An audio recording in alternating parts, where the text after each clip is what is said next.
any case that specifically says under these circumstances a Commonwealth lawyer is obligated to obtain a Rule 17 subpoena to pursue or obtain other information available in a separate case. But these are a bit unique in circumstances in that I am a specially appointed prosecutor to Karen Reed's case, Commonwealth versus Karen Reed, and Judge Cosgrove, Special Prosecutor Cosgrove, is specially appointed to Mr. Carney's case. Because of that, I have, from the beginning, kept a very strong line of separation between both Mr. Carney's case and Ms. Reed's case. I have only sought information that's been publicly available, and that's why my motion cites a search warrant, an affidavit in the search warrant, and there are 2 pleadings as well in my motion that are on the public docket. And so what I learned is from my public reading and from watching hearings. And so what I know is that there are 2 phones that were searched by Trooper Tully and is in the possession of the Norfolk County District Attorney's Office, and the information is relevant material to Karen Reed's case. The reason why it's important and relevant is that separately, I possess information that establishes not only a relationship between Karen Reed and Mr. Carney, but a relationship in where information, some of it private, some of it suggestive grand jury minutes, was passed purposefully from Karen Reed to Mr. Carney. Originally, a third party was used, an intermediary, where allegedly Ms. Reed would send the information to the third party, would then be sent to Counsel, let me stop you there. Has the name of the intermediary appeared in the public record? I don't know that. I know that the attorneys are very well aware of that person's name. It may be, but I don't know that, and that's why I've refrained. Let me ask you this, Counsel. Does the name of the intermediary appear in Trooper Tully's affidavit, either in the substantially itself or in the addendum A? I will need to re-review, but it very well may. Well, that's a critical issue here with regard to the purported relevance of the data sought. Let me ask you this, Attorney Brennan. Have the extraction reports that have been requested been generated? I understand they are available to Special Prosecutor Cosgrove and that they have the reports that have been generated. Has the underlying data from the 2 phones in question been assembled? I understand that it has. I cannot personally confirm because I have not asked to review it personally. Do you know the volume of the underlying data? I have no idea because I've purposely not asked to see it or asked questions about it. Okay. Please elaborate on relevance as it relates to consciousness of guilt. Yes. As Your Honor is aware, consciousness of guilt is a different standard than trying to prove a case of intimidation of a witness beyond a reasonable doubt. What we expect evidence will show, separately and in Mr. Carney's phone, is that there was a relationship between Karen Reed and Mr. Carney in which Ms. Reed would provide information indirectly to Mr. Carney. That information would then be reviewed by Mr. Carney, posted on social media, and consequently was used, we believe, allegedly, to intimidate and harass witnesses. In the search warrant itself, there is extraordinary detail on how Mr. Carney targeted witnesses in Ms. Reed's case with the express purpose, according to Mr. Carney, that this trial of Ms. Reed never go forward. We have a many-page affidavit that we have provided to the court. I can offer some of the most important parts if Your Honor would like. Counsel, I don't think that's necessary. I've reviewed the affidavit in support of the search warrant thoroughly, and here's where I struggle. So the case law says the party seeking the data in question has to make a initial factual showing that it's relevant, not potentially relevant, relevant. That's the initial burden. So to demonstrate her alleged consciousness of guilt, defendants, don't the communications sought or the data related thereto have to only involve communications between Mr. Kearney and the defendant? I'm not clear on your question, Your Honor. How is anything beyond communications between Mr. Kearney and the defendant in this case relevant to her consciousness of guilt. Here's my issue. You have sought a broad swath of data. We don't know the volume yet, but it is from the Addendum A to Trooper Tully's affidavit in support of the search warrant. It calls for data including calendars, alerts, reminders, notes, text messages, pictures, or videos from April 1st, 2023 through and including October 5th, 2023, 7 months of material that ostensibly could include everything from meeting notes, calendar invites, texts, videos, things that have absolutely nothing to do with communications between Mr. Kearney and the defendant. So how can the Commonwealth make the threshold showing that those are relevant? First, this is a ruling with Mr. Kearney, so I'm asking that Mr. Kearney and his attorney be at the table. I'm not sure why we're being joined by Ms. Reeds to say have standing in this. Your Honor, we're a little confused, and I don't mean to interrupt the proceeding, but as we're... Counsel, can you state your name for the record, please? Of course, I'm sorry. Alan Jackson on behalf of the district. We didn't see which case number was called for this Rule 17, if it was Mr. Kearney's case number or if it was Ms. Reed's case number. We were told, or at least our impression in talking to Judge Cannoni, was if this issue was going to be on our case number. I specifically asked that question at sidebar day before yesterday, and she said yes. The Rule 17 that Mr. Brennan's dealing with is on Ms. Reed's case number as it pertains to her rights and the This issue. meeting is being recorded. Counsel, it has been called in this case, but I don't know that your client has standing with regard to this particular issue. So the case number, I just want to make sure procedurally I'm on the same page as the court and Mr. Brennan and Mr. Kearney. The case number that was called was the Commonwealth versus Karen Reed. 00117.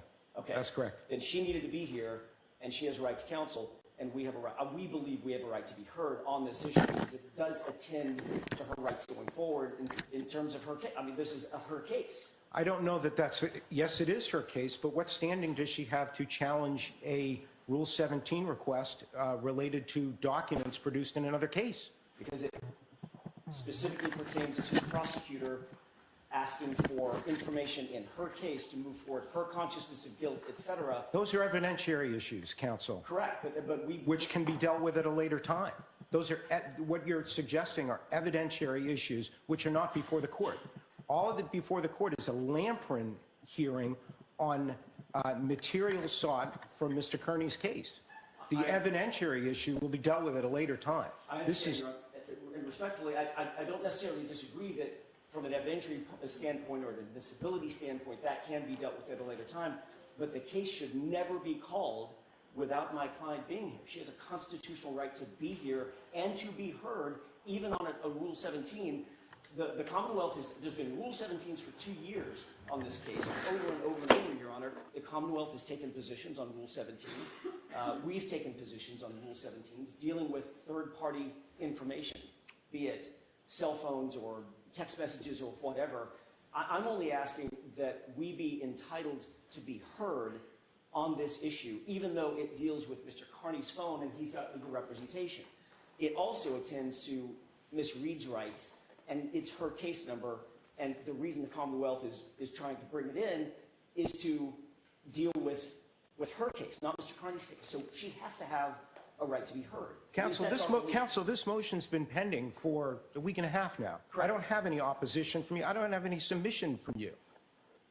We intended to submit oral argument as it attends to, and we're prepared. Did you give the court notice of that? We did to Justice Cannoni, Okay.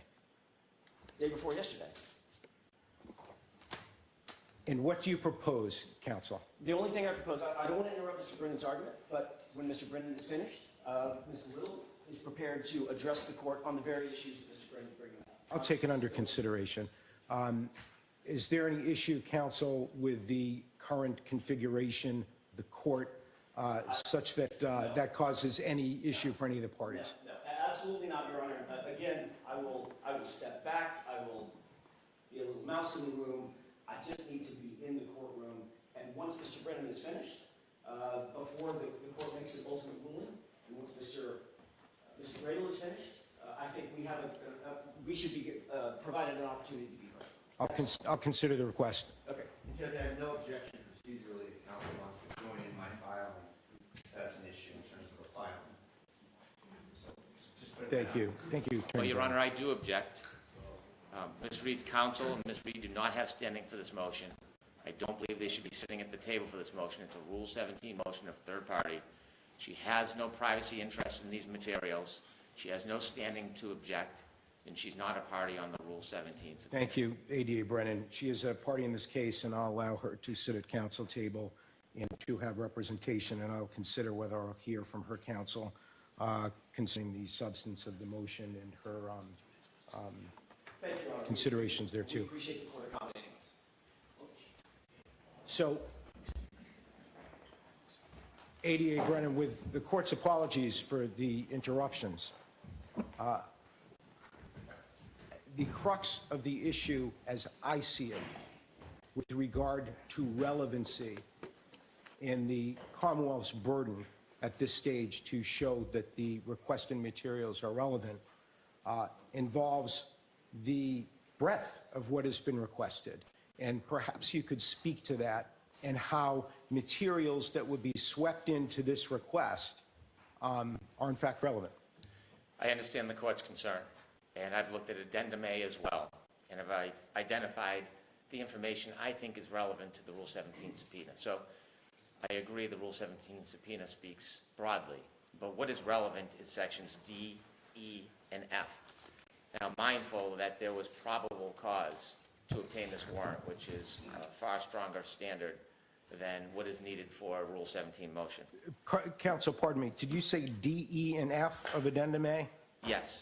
So if we look at Section D, there was probable cause granted for communications between Mr. Kearney and any witness or family members of witnesses involved in the murder of John O'Keefe, to include but not limited to Matthew McCabe, Jennifer McCabe, Brian Albert, Christopher Albert, Colin Albert, Juliana Albert, Michael Proctor, Elizabeth Proctor. And so limited, including but not limited, would suggest any witnesses in the Commonwealth versus Karen Reed case. E is pictures or video depicting evidence of intimidation of a witness, so similarly to D. And F, data evidence disseminating data depicting evidence of intimidation of witnesses of those same people. And so D, E, and F are squarely on point and relevant to the Commonwealth versus Reed case. If there is probable cause to obtain a search warrant, believing that there is information of those three categories on those phones, then I believe we're entitled, because we'll clearly have met our burden of proof, not only because a Rule 17 is that it's likely relevant, much less than probable cause, but because of all the attendant information that we've provided. There is... ADA Brennan, let me stop you again. Would any of those categories include communications from Mr. Kearney with counsel from Ms. Reed? No, I think those would be privileged. Secondly, there are motions filed in this case, not Karen Reed case, Mr. Kearney's case. One is the Commonwealth's opposition to defendant's motion to suppress and to restrain any searching of a computer or telecommunications devices. This was filed by Special Prosecutor Cosgrove. And in that motion, on page 5, he notes that the two phones that I'm seeking information from have already been searched. And he also notes in the motion that there does not appear to be any attorney-client privilege materials.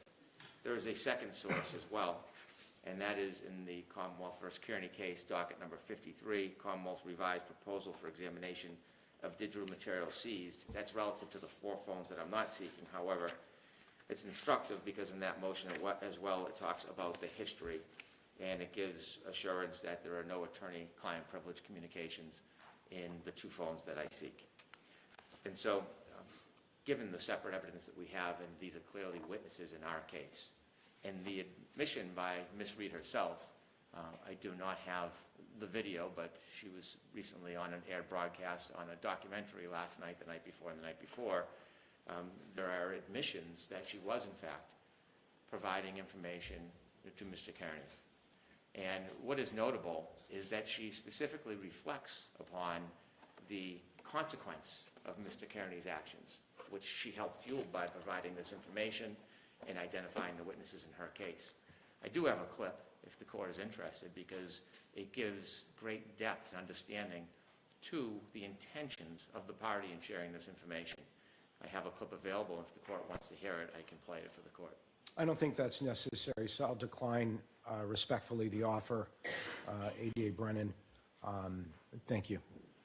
And so in light of the fact that this information was seized pursuant to a warrant of probable cause, in light of the proffer in the affidavit, in light of Ms. Reed's admissions of this sharing, and inevitably the obvious consequence to witnesses, this is relevant to consciousness of guilt.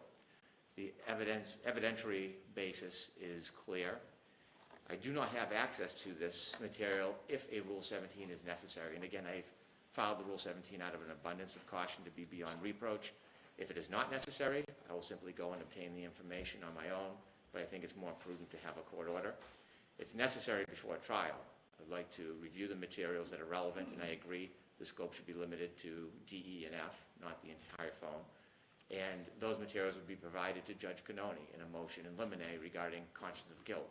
Also, will dictate what witnesses we call at trial, which advance notice is important for both the Commonwealth and for the defense. It's in good faith. I've provided both pleadings from Mr. Kearney's case, the search warrant, affidavit in support of the search warrant. I've offered videos of the admissions by Ms. Reed to the relationship.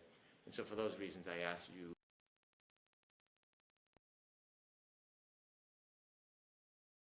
for my purpose of conscience of guilt. Thank you, counsel. Thank you very much, Your Honor. Good morning, Your Honor, counsel. Morning. Judge, this is a Lampron request, is the familiar with it, Your Honor. The purpose of the court's focus here, Judge, is on preventing unwarranted harassment of witnesses and third parties. The focus in Lampron as well is avoiding unwarranted delays. So this search warrant was done back, I believe, in February of 2024. So here we are at the 11th hour, and the Commonwealth is throwing, last-minute bombs out. I happened to look at the Reed docket last night. It's amazing to me how many motions in limine are filed. The government's trying to try that case through motions in limine versus, the immediacy of a trial. It was my impression of that. So, we're now getting sucked into these motions here at the 11th hour.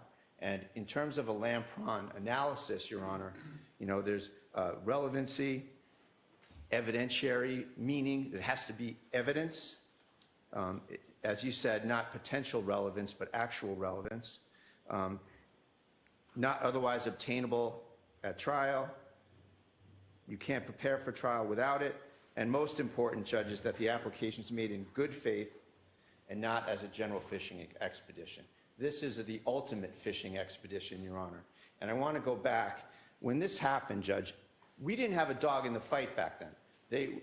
As far as my client and I knew, they were going after Ms. Reed for communications with my client on this. Well, counsel wants to tell you that, oh, well, there was probable cause in a search warrant, but then they took it to a grand jury, so we're past that. They had the two easiest forums you can have for a prosecutor. Sitting in the judge's lobby, shooting the breeze with a search warrant affidavit in front of you and nobody else there. And then they went to the lowest hanging fruit. You, not me. When you say you, not me, counsel. Right, not you, Your Honor. And then they had the lowest hanging fruit you can get as a prosecutor, going to a grand jury without anybody else there, crafting the evidence in any sort of way they wanted to. And thankfully, and it doesn't happen very often anymore, but the grand jury said no. The grand jury said there is not probable cause. Again, the lowest hanging fruit in our system. They couldn't establish probable cause based on this information. And I remembered when this happened, just sort of, not even so much representing Mr. Kearney, but just as a constitutionalist, as a person interested in the Constitution as an attorney, I saw this, I read the search warrant, out of the Herald or something. And I was prompted to write this press release that I sent out about this exact issue. And I went back to it, I looked at it again this morning, and it really covers exactly what's going on here. And in that search warrant, Your Honor, it's very clear that the government just wrote a 30-page short story about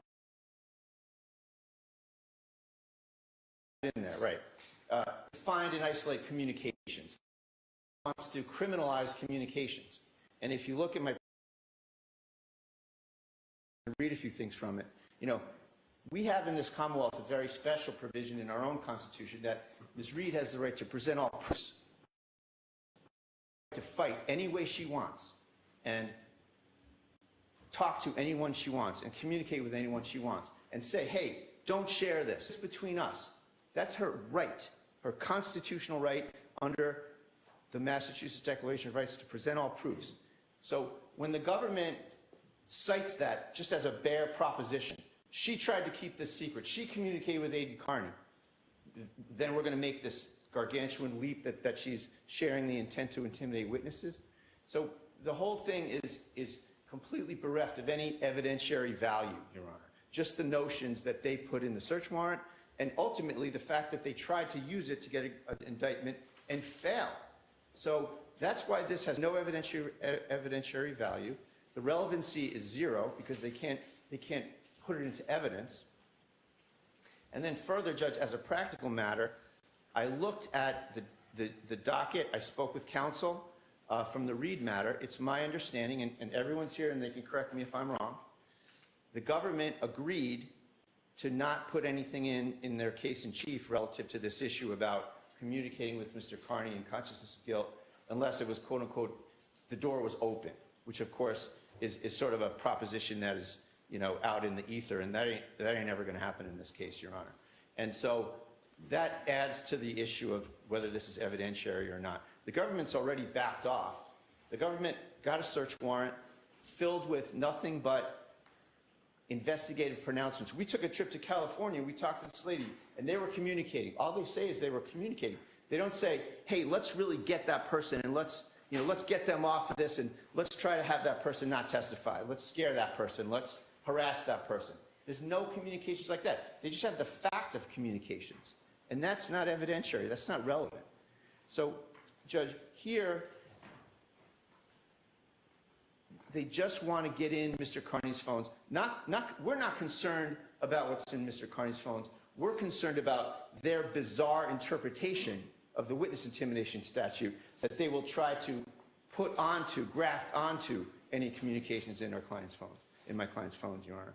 So there's a few more complicated things, Judge. I feel like you have it, but I just want the court to be aware, having come into this case at this point, there's a pending motion to dismiss with Judge Doolin basically saying that all these witness intimidation allegations don't cut it under the Constitution, under the First Amendment. So that's pending, number one. Number two, Judge, is this taint team issue. Counsel's doesn't have it right when to say that, oh, these first two phones, we already got into them. So the taint team covers everything, all of Mr. Carney's phones. So the fact that the state police snuck in and forged ahead and searched some phones before the taint team could get set up should not inure to the benefit of this Commonwealth. And this is a firewall type of a case with respect to a special prosecutor on the one side and the Norfolk County DA's office on the other side. A Rule 17 motion is absolutely required here, Your Honor. That's the whole point of keeping this confidential and separate. So the Rule 17 territory is entirely appropriate, Your Honor. In terms of... Counsel, what's the legal import of the pending motion to dismiss Sure. in Mr. Kearney's case? Sure. How does that change either the relevancy analysis or the evidentiary value analysis in this case that I must make in the Rule 17 context? Sure. So we expect Judge Doolin to come back with a decision that says all of these communications, while maybe they're distasteful, maybe they're obnoxious, maybe we don't like them, they're all protected by the First Amendment. So let's look at the search warrant. They're looking for communications between Ms. Reed and Mr. Carney. They don't even have that much. They don't have quotes. They don't have communications. They just have the idea that, well, they communicated. The fact that they communicated cannot be a basis for a criminal investigation in the extraordinary step of getting into the phones. A couple of quotes on the cell phones, Judge, just to set the context.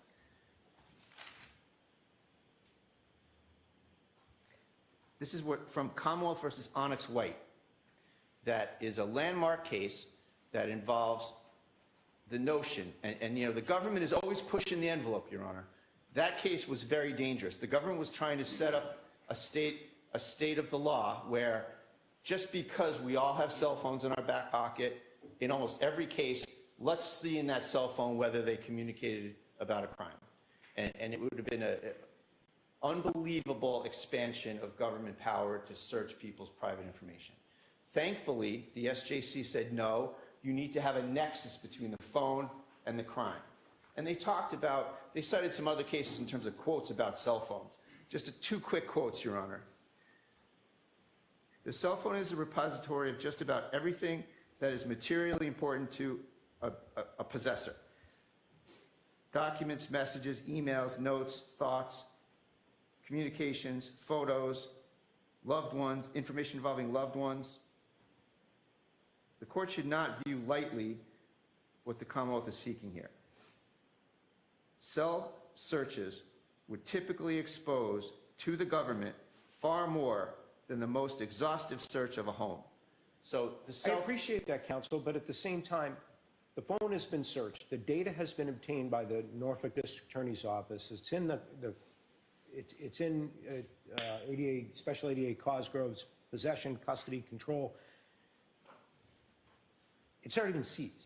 88 Brennan is looking now, it seems, for a very narrow subset of that information that does not contain the long list of materials that you just rattled off from the Onyx White case. Well, Judge, it never should have happened. The search never should have That happened. issue It should have isn't gone through before the me, taint. counsel. That issue isn't before me. The issue before me is what he's looking for relevant? Right. What do they have to set that up? They have the fact that they spoke. And the fact that they spoke is not evidentiary. It's not relevant. If the fact that they spoke was the basis, we'd be at Onyx White. We'd have the wrong decision in Onyx White, Your Honor, that just because people speak, the government gets to ferret around in their phones. It's a horrifying concept, Your Honor. That's really the crux of why I'm here. And the last thing I'll say, Judge, is that the fact that they got around the taint team we shouldn't just forget about the taint team. These phones need to go back through the taint team if they want to look at them. And on the taint team issue, there's more litigation to be done where the court already allowed scrutiny of the phones by a taint team for attorney-client privilege information. And my client at the time had many civil and other cases going on at the time. So Attorney Cosgrove's statement, there's no attorney-client privileged information in the phone is ridiculous. There's a ton of it. We're also asking right now, Your Honor, for the taint team to scrutinize the phones for, we're going to ask for husband-wife communications. Counsel, you're not asking... No, not you, just so you know what's out there. I just want you to know what's out there. I understand. We're asking for husband-wife communications. We're asking for that journalist source materials, of which there's a plethora. We're asking that those be scrutinized by the taint team and all that stuff be taken out. So the taint team issues are still in flux. You know, the fact that they did this, the court should deny this, Judge, just on the fact that this is an 11th hour request. If you look at Lampert, it talks all about undue delay, undue delay.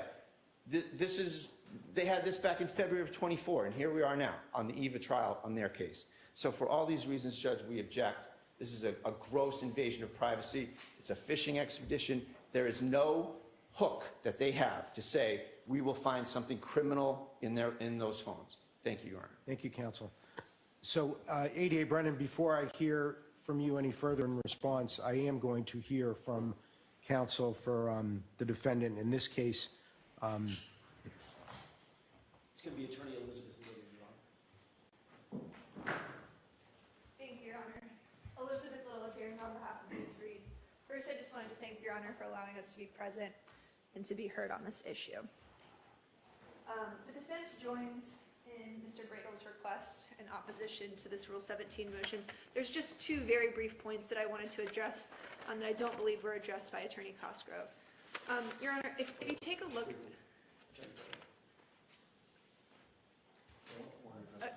Attorney Bradle.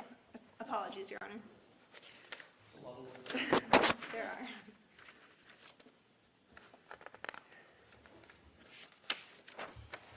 Your Honor, the Commonwealth's affidavit in support of the Rule 17 is facially deficient as to both elements 3 and 4 of Lampron.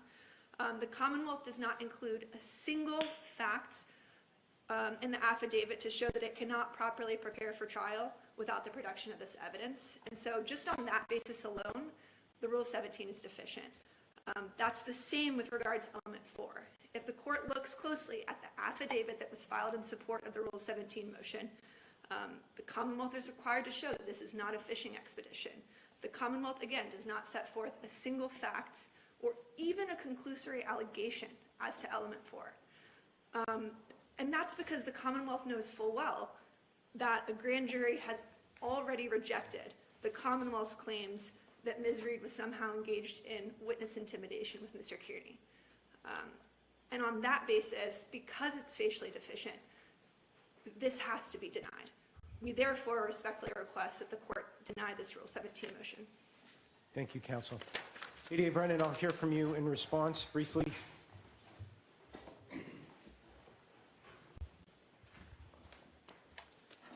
I think most importantly, the parties are conflating two issues. Whether there is probable cause or beyond a reasonable doubt to convict a person of intimidation of witness and the relevance to consciousness of guilt. It's two separate assessments. It is true there was a no bill, and it is true that there is litigation in Mr. Kearney's case, but these phones are in the possession of the district attorney's office. The information is available. It's been represented. There's no attorney-client privilege. There is nothing to slow down or stop the availability of the information. It is relevant for the judge in Commonwealth v. Reed to assess whether or not this information establishes consciousness of guilt.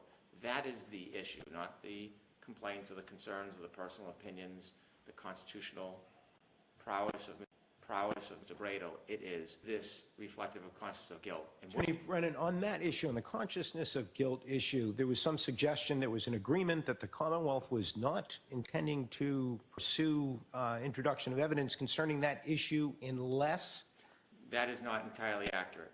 There was a motion filed by the defense, and they were concerned that when they were cross-examining witnesses in this case, that at the past trial that I was not at, the witnesses then offered to the jury that they were being harassed by social media bloggers, suggesting at the behest of Ms. Reed. That is an entirely separate issue than consciousness of guilt. I agreed that unless the door is opened, a witness should not get up and talk about their state of mind and how they believe they were harassed. I agreed to that because I will instruct the witnesses unless the door is open and you have an invitation, that would be improper. Separately, a consciousness of guilt motion in limine, which I expect to file if it's viable based on the information, is an entirely different proposition. It's an entirely different proposition than opening the door to the state of mind. The consciousness of guilt has more to do with the conduct of Ms. Reed. Did she do something that reflects her consciousness of guilt to try to cover for the crimes that she's alleged to have committed? We know she was providing information, even protected information, to Mr. Kearney. We know he was publicizing it, appearing at witnesses' homes and addresses. We know that the witnesses, whether it is a conviction on intimidation of witness or not, felt very intimidated. We know the mental anguish they suffered. The defendant, in our case, Ms. Reed, knows that as well, because if you do see the video, with a smile, she acknowledges the consequence of her actions and seems to encourage it impliedly. And so this evidence should be available to me. I should be able to assess it. I should be able to provide a motion to eliminate to Judge Cannoni if appropriate, and then she should decide the admissibility in the Commonwealth v. Karen Reed trial. Thank you. Thank you, counsel. Folks, I believe I've heard all I need to hear. I will take this matter under advisement. I appreciate your filings and your oral advocacy today, and I'll endeavor to get your response as soon as possible. Thank you. Thank you. It's been worn. Yes, and my teenage kids dinner. Yes, exactly. Right. Exactly. So if you want to, reupholstering is really expensive, right? Yes, it is. So if you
are near, give your attendance, you shall be heard. God save the Commonwealth of Massachusetts. This court is now open. You may be seated.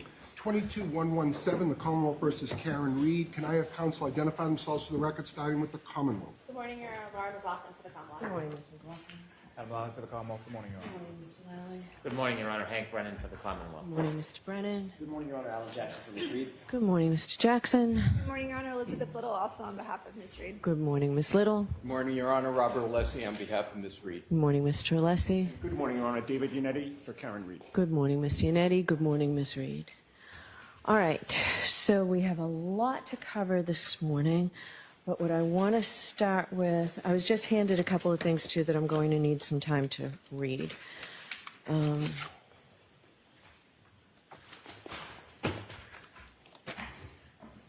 What I'd like to start with is paper 613 filed yesterday. Defendants assented to motion to continue trial date to a date on or after April 25th. Who's going to argue that? Because just because it's an assented to motion does not mean it's not likely going to happen, so I need to hear argument on why I should do this. I'll address the court with the court's permission. Yes. As I indicated to the court the day before yesterday, there is an issue, a very ripe issue that is currently pending before the First Circuit. We believe very strongly that if the First Circuit were to take some action as to count 1 and count 3, just to reiterate what I've already said, but I can sort of clarify it and narrow it down. If the court were to take some action on counts 1 and 3, which is currently before the First Circuit, for instance, if it were to be remanded for either dismissal or something else, additional hearings, etc., then that puts the entire case in jeopardy. Once the jury ultimately is impaneled and thereafter sworn, jeopardy will attach. There will be, if in fact there is action taken on count 1 and count 3, we will be in a position where we will seek a mistrial. Jeopardy will have attached. She will be held once in jeopardy on count 1, 2, and 3, and we believe that puts the entire case in peril. The case that we're defending right now, very clearly, is a murder case, ultimately, along with All three indictments, correct? You're I understand defending that, all three. But it starts with murder. That's the sun rises and falls on a murder charge. And there's also vehicular manslaughter, and then there's the leaving the scene, count 3, and the subordinate counts beneath count 2 as well. That's a very different jury and a very different trial strategy than simply count 2, if we were to be defending count 2 or it's the subordinate charges. So I think it puts the case in jeopardy if we do not have at least some time for the First Circuit to act and determine whether or not it wishes to act on counts 1 and 3. Hence, that's why I suggested to the court the other day that it might be more prudent and less perilous for the case if we were to put this case over for at least a few weeks. We've spoken to the Commonwealth, and the Commonwealth tends to agree that that probably is the better practice, and we've asked for the court to extend the beginning of the trial to April 25th, which is about a 3.5 week continuance, and I'll submit. All right, does the Commonwealth want to be heard on this?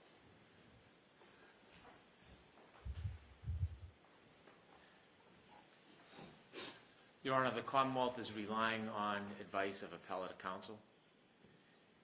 I don't contest any of the defense's perspective for wanting continuance. I think the Commonwealth's perspective is different, but not adverse.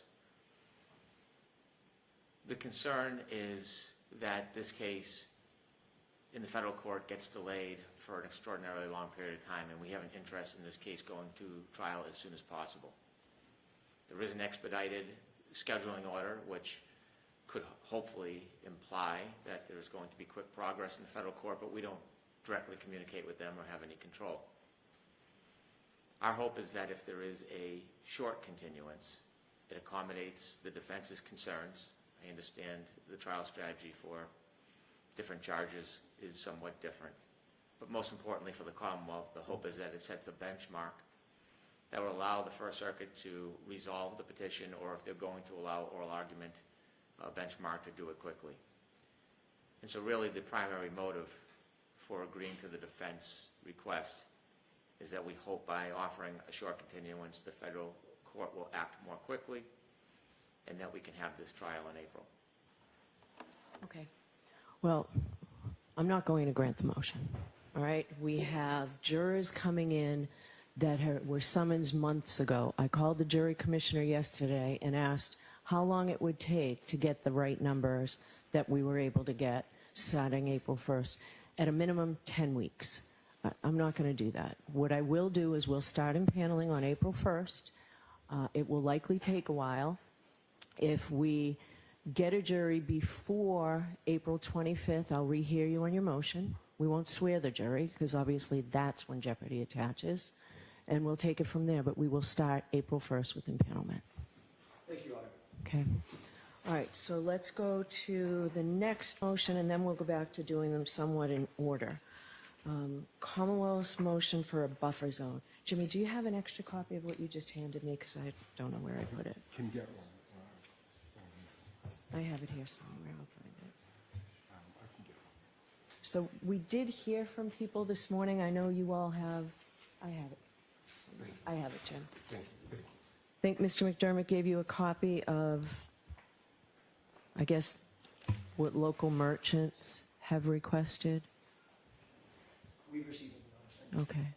All right, so I'll hear the Commonwealth on your buffer zone motion.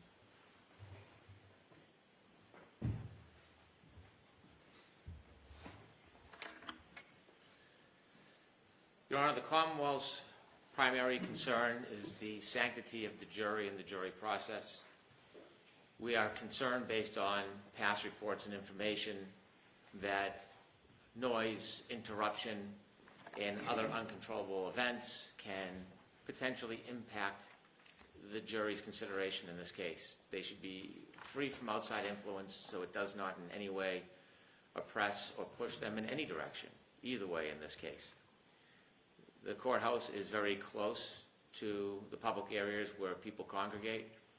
It's been reported that during the trial, the jury would be able to hear outside noise and influences, not just honking of horns, but other types of noise that could be influential, intimidating, concerning. And so we've proposed what I think is reasonable and minimal recommendations to the court to move certain parts of the buffer zone, especially on the left side of the courthouse, where there seems to be a bit of attention, noise, and potential adverse influence to the jury. And that's the same area that these merchants are talking about? I've read that this morning, not being wholly familiar with the Dedham area. It seems that is one of their concerns. I think they mentioned an open market. In my memory from coming by on other cases at other times, there appears to be open markets in that area.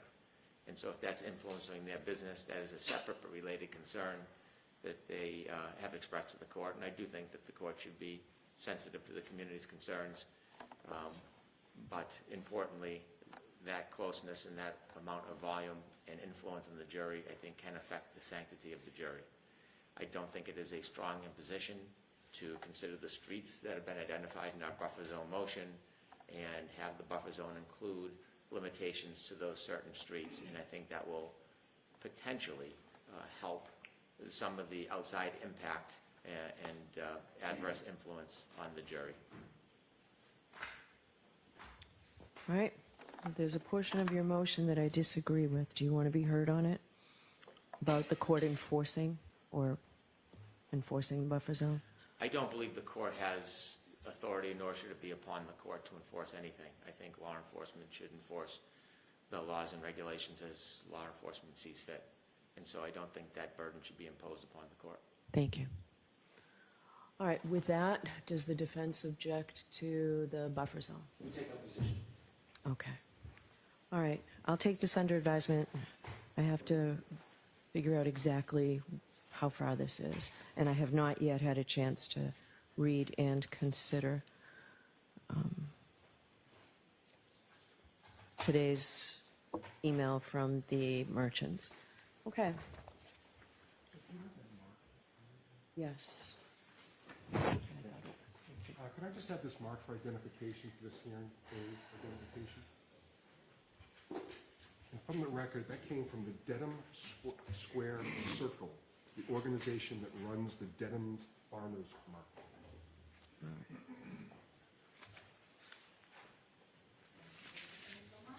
Thank you. So we can talk about the witness list when we talk about impanelment, when we really have the heart of the final trial conference. But I do need at least cities and towns from these witnesses. Neither side gave them to me on the civilian witnesses, so. And there's a lot of overlap, and you'll have to fix that for any final trial conference report anyway. So. All right.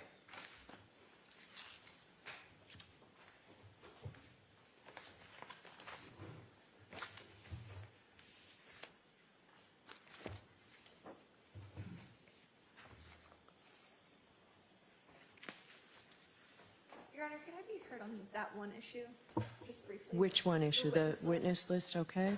Yes, we did turn over our witness list along with the information that's required under the new rules, which includes, telephone numbers, addresses. We gave that directly to the Commonwealth. We did not file that publicly. Okay. We'll happily add the towns for the court. But I would note that the Commonwealth has not yet turned over that information that's required under the new rules. I believe they put a footnote on their witness list. I think, they can't shield themselves from their discovery obligations. It's mandatory under the rules. We'd ask that they comply with, the requirement that they provide us contact information for their witnesses. So there is a footnote. I'll hear you, Mr. Brennan.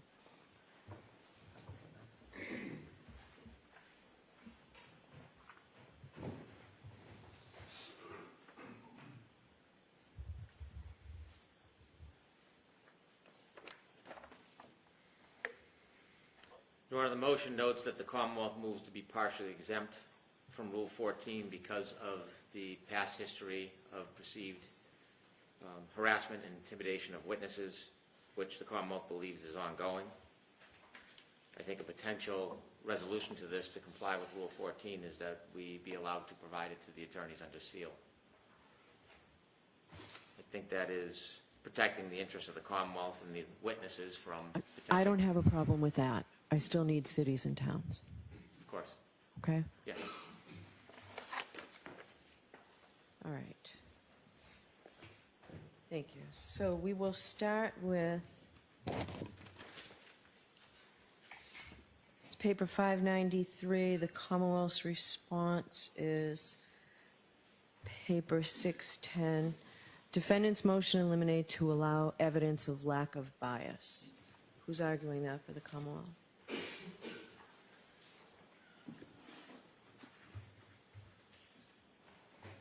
The Commonwealth first, Your Honor. Well, it's defendant's motion. And the Commonwealth opposed it. You had asked who's arguing that for the Commonwealth. That's why I'm sorry, defense motion. Okay, Okay, that's fine. sorry, I apologize. I could go first if you'd like. Excuse me? I could go first if you'd like, whatever the I'm court fine prefers. with him going first if you'd like. Okay.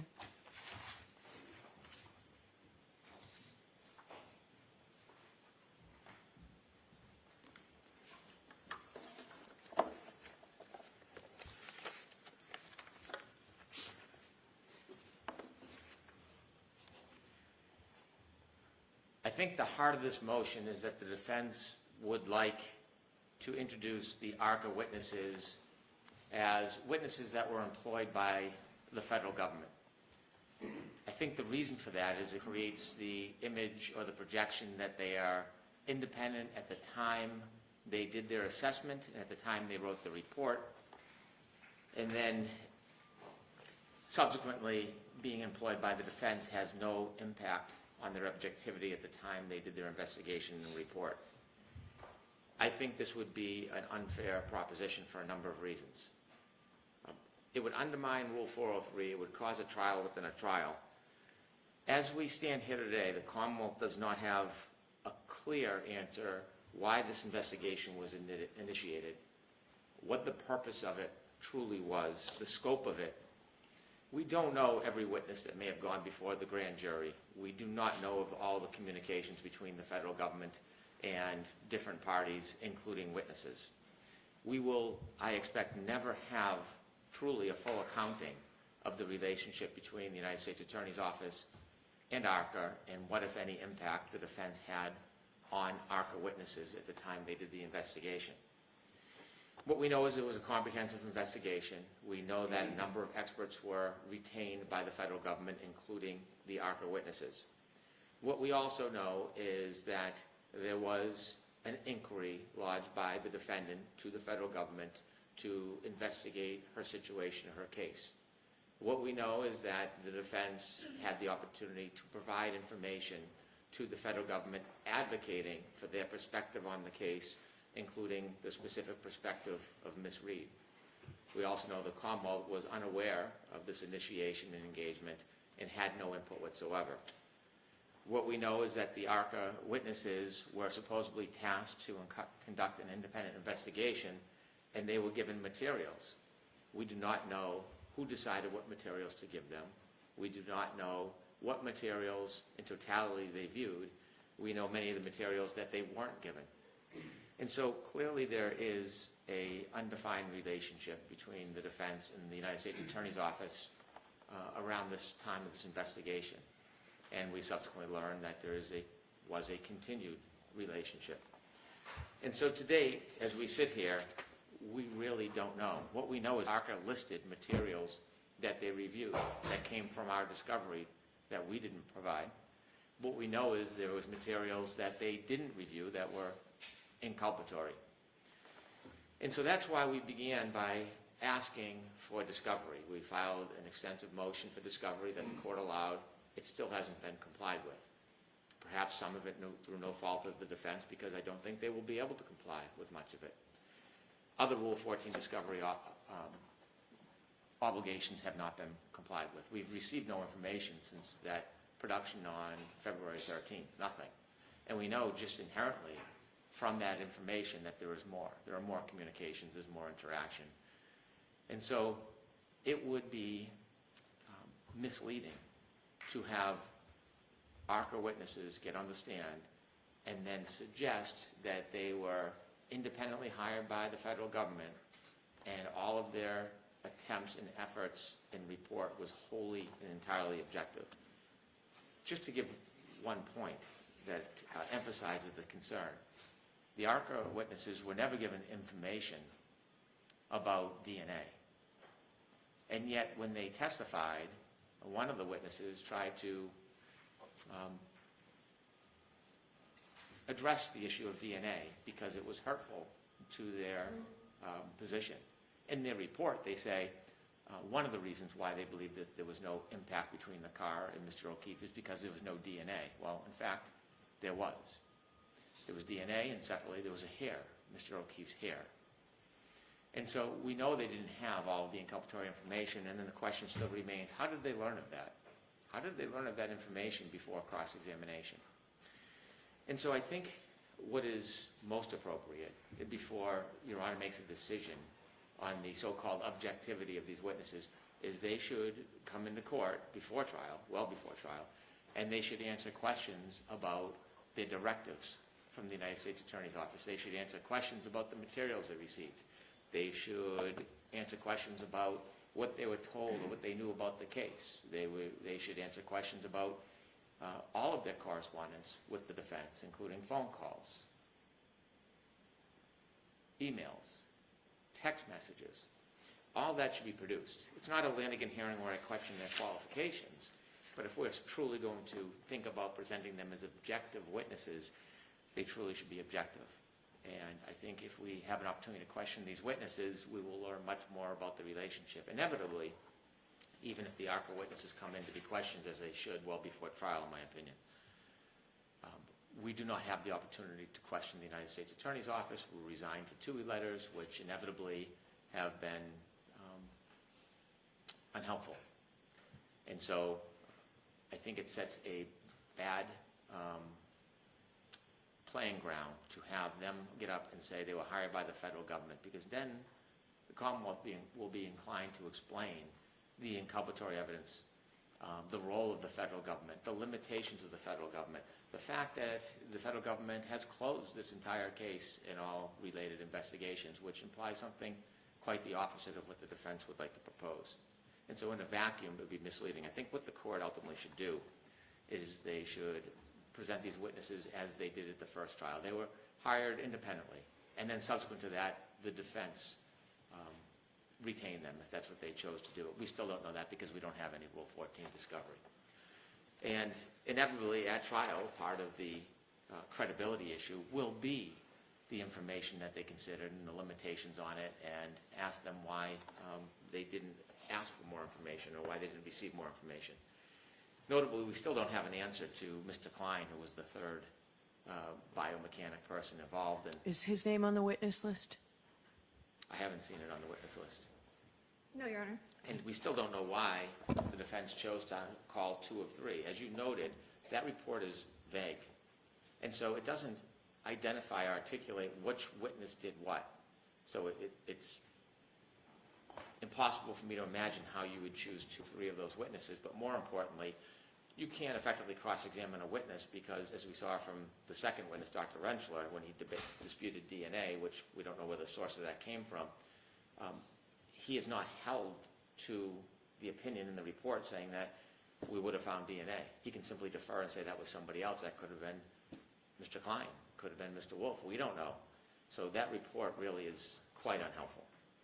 And I think we need answers to these questions before any of these witnesses testify. And I do not want to be moving during trial to exclude the defense witnesses for failure to comply, but we haven't seen compliance, and I don't think we will. So my suggestion is to follow the protocol of the last trial, but before that, these witnesses should be brought in so that we can obtain actual records, not just ask them the questions and rely on their word. I think based on their past performances, that's insufficient. I think we should have a right to the records to demonstrate the relationship. Mr. Yannetti? Thank you, Your Honor.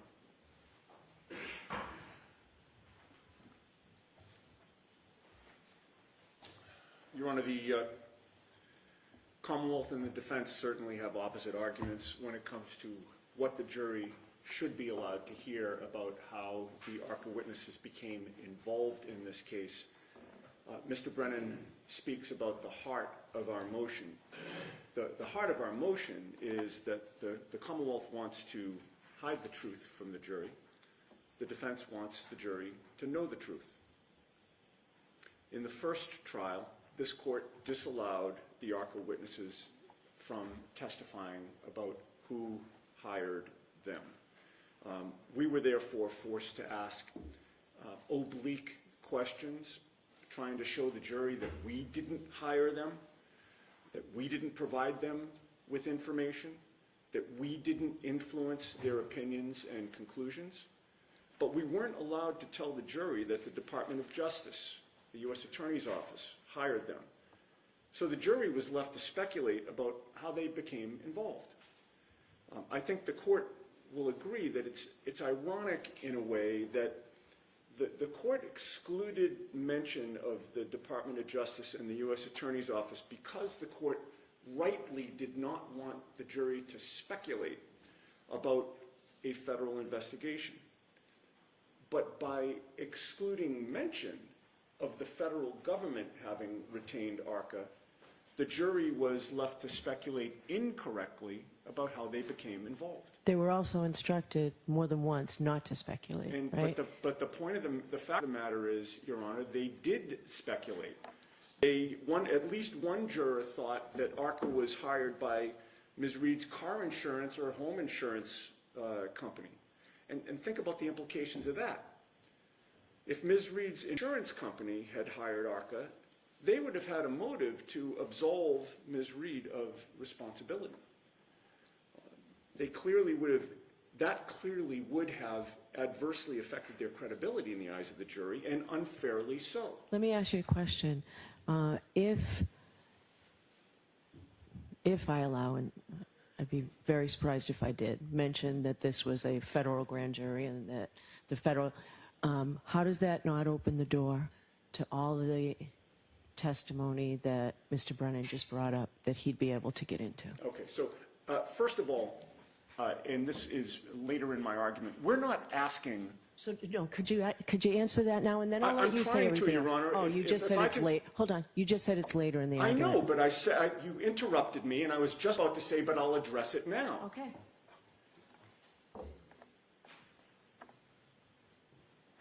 We are not asking that the jury be told that there is or ever was a federal investigation. That phrase, federal investigation, never has to be part of this trial. We're only asking that they be told that the Department of Justice or the U.S. Attorney's Office hired these witnesses. That's it. We don't have to speculate about an investigation, whether there was an investigation, whether there was a federal grand jury, what that grand jury did, what that grand jury considered, nothing. That's not what we're asking. And the problem here is that without knowing that the Department of Justice or the U.S. Attorney's Office retained ARCA, the jury's left to speculate about how they became involved, and it all inures to my clients, to prejudice my client. Thinking that they were potentially hired by an insurance company of Ms. Reed really perverts the truth in this case. It's unfair to my client, and it's the opposite of the truth.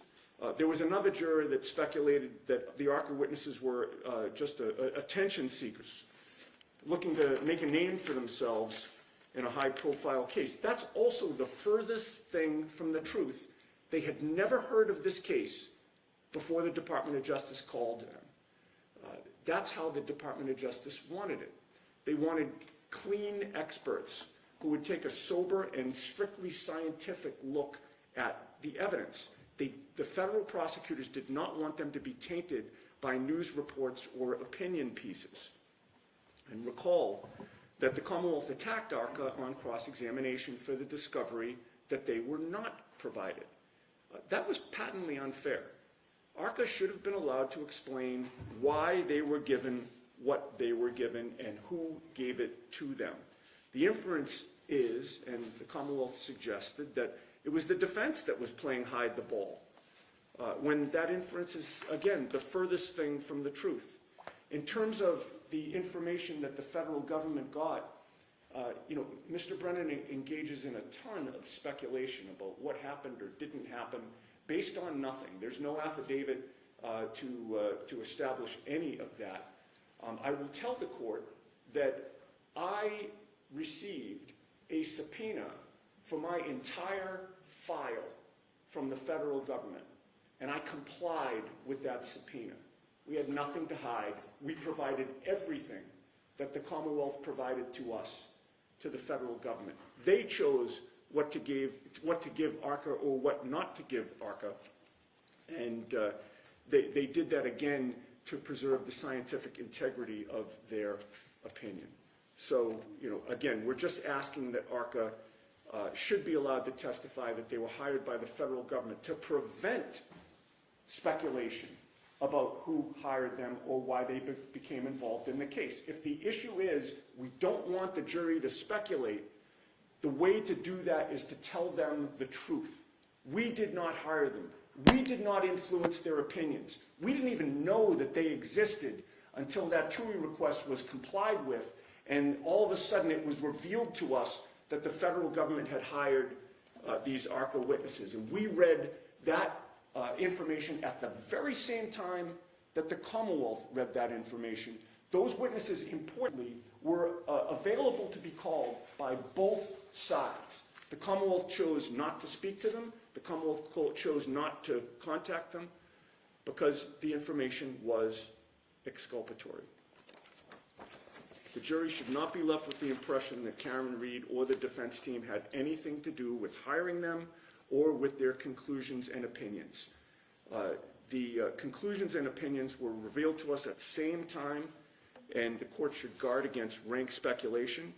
Mr. Brennan's other arguments about what they were provided or what the relationship was or what the understanding was, that's all cross-examination material. He's free to explore whatever he wants on cross-examination. So with that, Your Honor, we would ask the court to issue a ruling that does not mislead the jury about how ARCA came into the case. Okay. Any follow-up? Yes.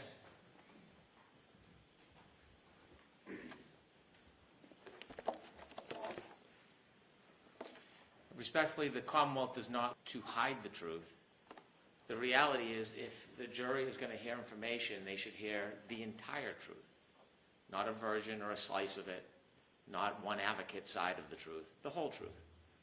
And if we interject that these witnesses were hired by the federal government and the jury is entitled to hear the whole truth, then they should know the motivations behind the hiring, the input from the defense team prior to their decisions, and what, if anything, they considered, and what their directive was. We don't have any materials from the federal government regarding direction, scope, purpose. We have nothing.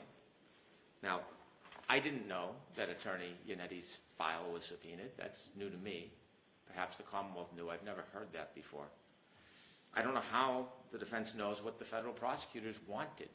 They've never discussed that with us. We don't have that type of relationship with the federal prosecution in this case or their investigation. We didn't have any interaction, not because we chose to hide from exculpatory evidence or we were hiding from the truth. We weren't invited. We didn't know.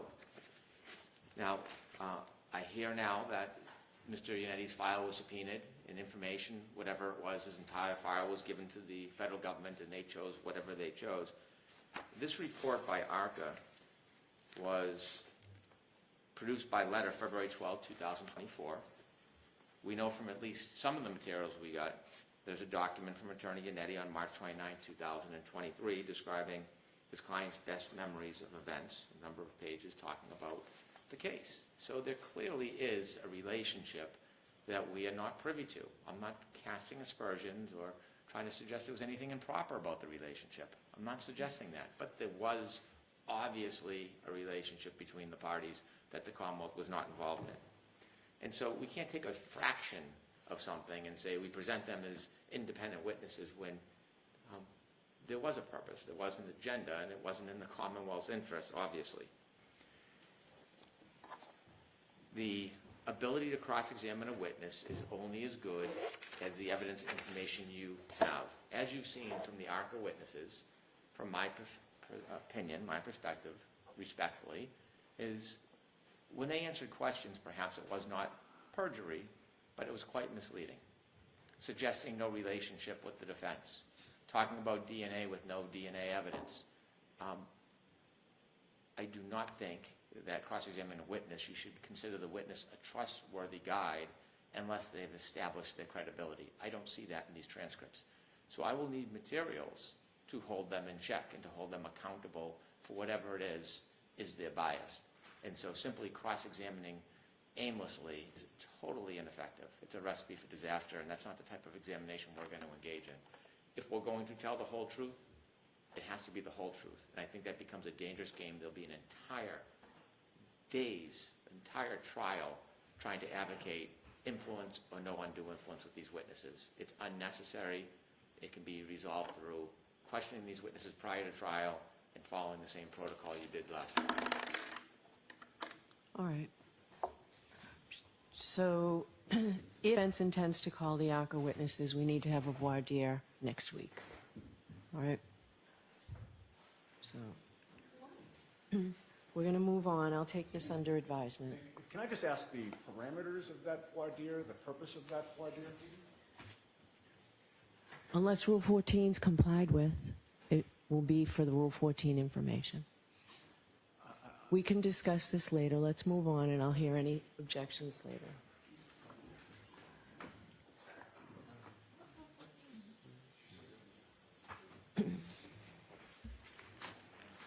All right, so the next motion is the defendant's motion for stating grounds for objections.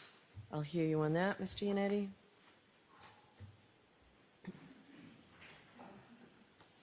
Yes, I believe my written submission essentially makes the argument, Judge, but Okay.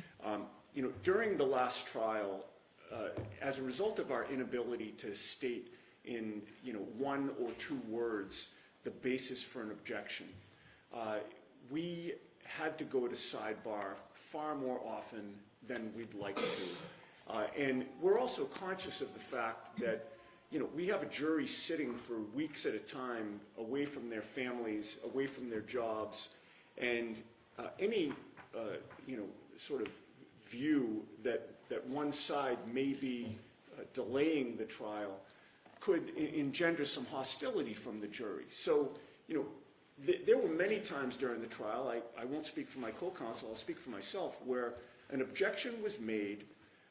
I had no idea what the basis of the objection was, and the court made a ruling on that objection, and I had no idea what the court's basis for the ruling was. We would go to sidebar, And the first thing the court would ask the Commonwealth is, what's the basis for your objection?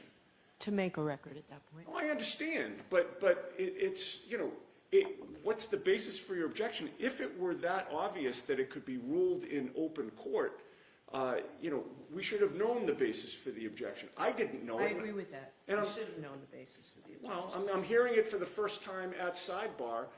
There were objections made that I thought had no basis in the law or evidentiary rules whatsoever.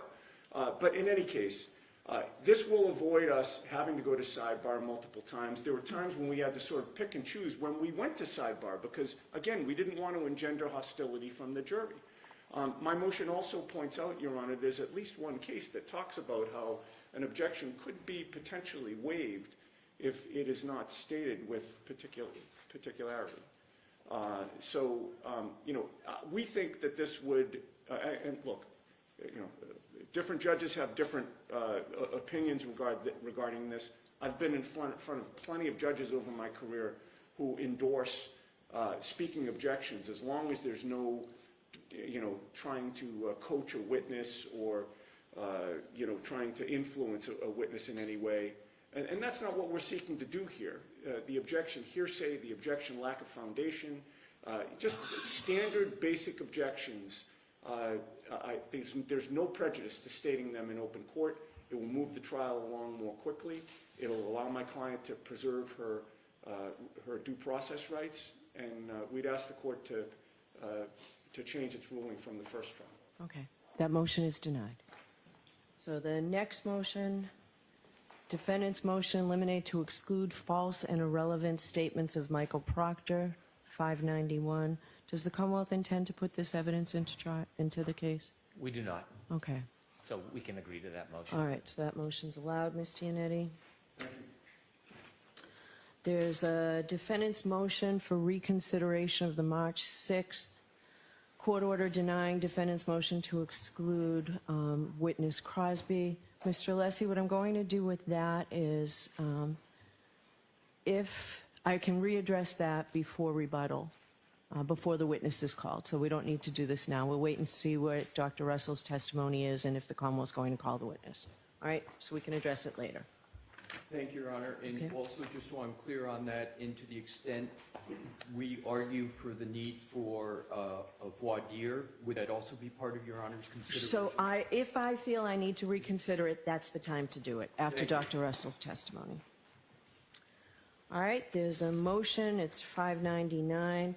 Defendant's motion, eliminate to prohibit the Norfolk District Attorney and Massachusetts State Police from having juror contact. So we don't need to belabor this. We talked about this before. No one has contact with the jurors other than the court officers. So defendant's motion, eliminate to prohibit Norfolk DA and Massachusetts State Police from having juror contact. I'll also include prohibiting defense counsel and the media as well. No one is to have contact with the jurors. The court officers are the only ones that have ever had contact with the jurors. So there's that.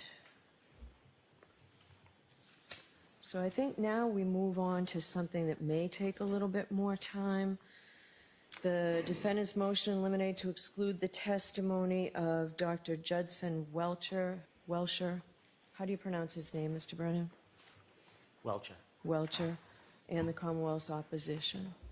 So who's arguing for the defendant, and how long do you think this might take? Because we can do some of the quicker Commonwealth motions if you want.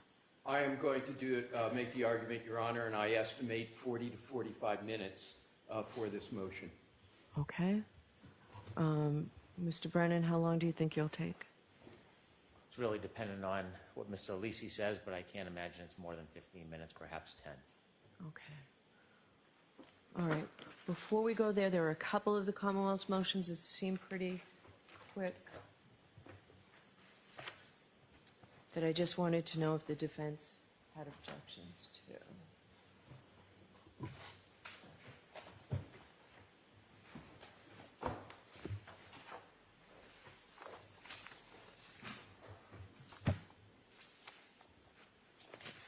To appoint a stenographer, we've already done that.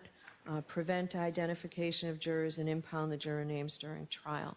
Why don't we do a few of these, then we'll take the recess around 11, and then we'll come back with the lengthier motion. So I'll hear you on this, Mr. Brennan. Thank you. Which motion, Your Honor? It's your number 1, 575. Commonwealth's motion eliminate to appoint court stenographer, prevent identification of jurors, and impound juror names during trial.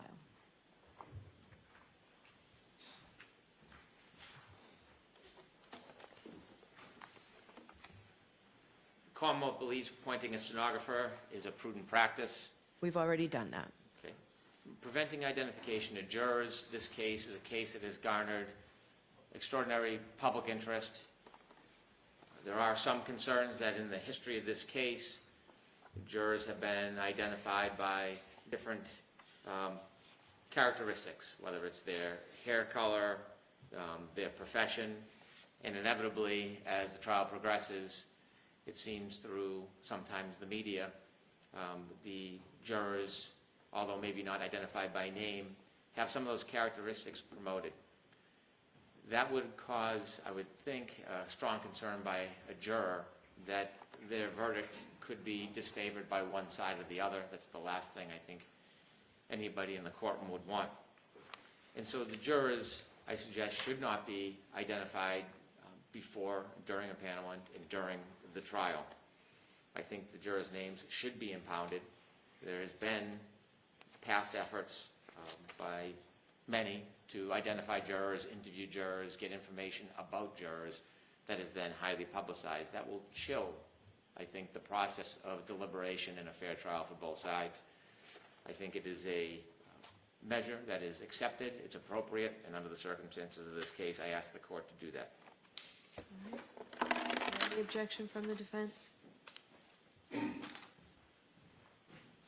Your Honor, we have no objection to appointing a court stenographer, impounding jurors' names and information, and in fact, we join in that request. Okay. The motion, however, also asks for the impoundment of all sidebar discussions.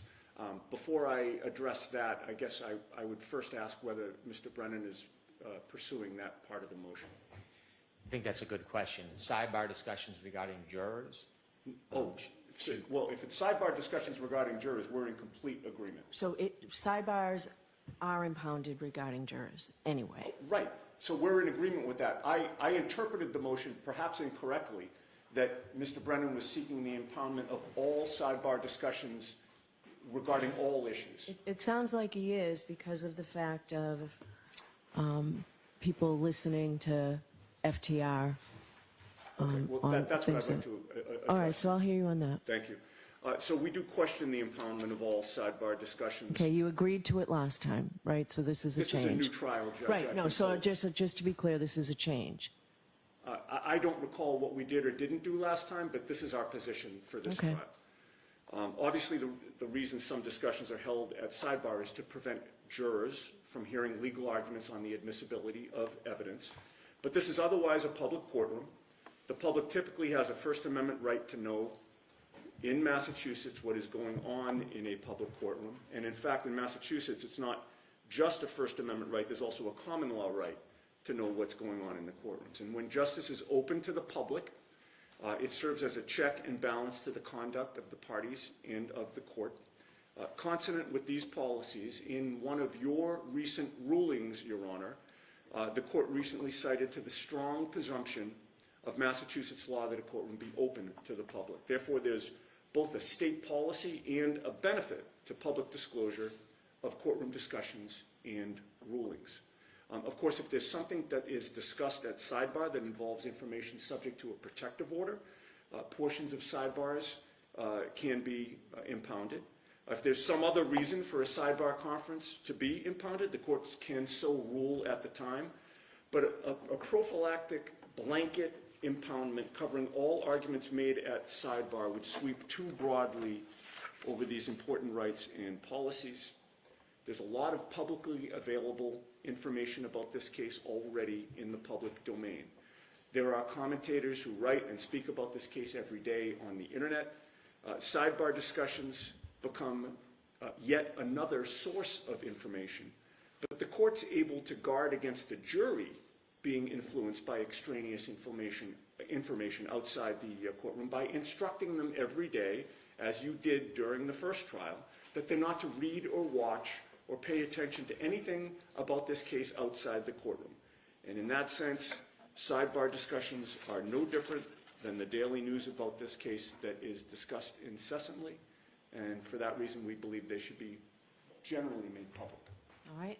So last time they were sealed, and that was by agreement of all the parties. So this time there's an objection. What is the authority for me sealing or impounding sidebars?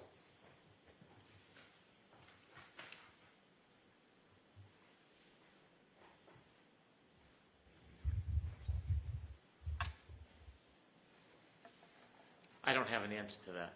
It's something I'll need to look into because it is a legitimate concern of the Commonwealth, but there needs to be authority, and I can't say right now I have authority for it. I can tell you the concern is that many of the sidebars help vet out information that should not be heard by the jury. It's not the community that's the concern. Even the most diligent of juror in a trial of this magnitude and this length may hear extraneous information.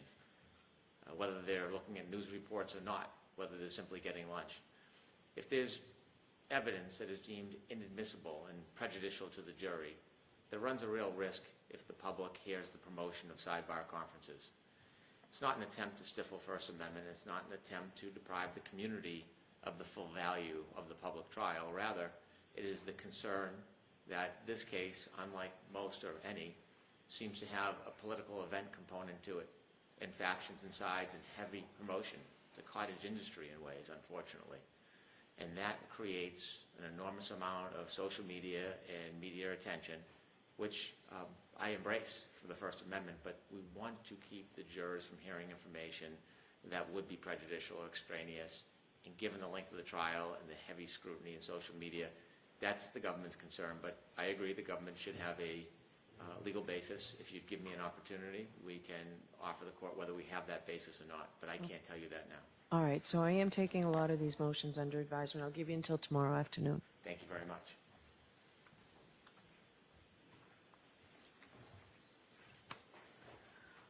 Is there an objection to, it's 577, it's the Commonwealth's Exhibit 3, Motion 3, Commonwealth's motion for in-court identification. Is there any objection to that? No objection. All right, so that's allowed, Mr. Clerk. And the next one, Commonwealth's motion eliminate to admit the victim, one photograph of the victim, 2 photographs of the victim's injuries as observed by medical providers during the autopsy. Is there an objection to No that, objection. Ms. Little? That's allowed. 578. Thank you. So the manner of death, so that is on the death certificate. So this is your number 5, Mr. Brennan, paper 579, Commonwealth's motion eliminate to preclude reference to and redact the manner of death contained on the victim's death certificate. I'll hear you on that. Yes.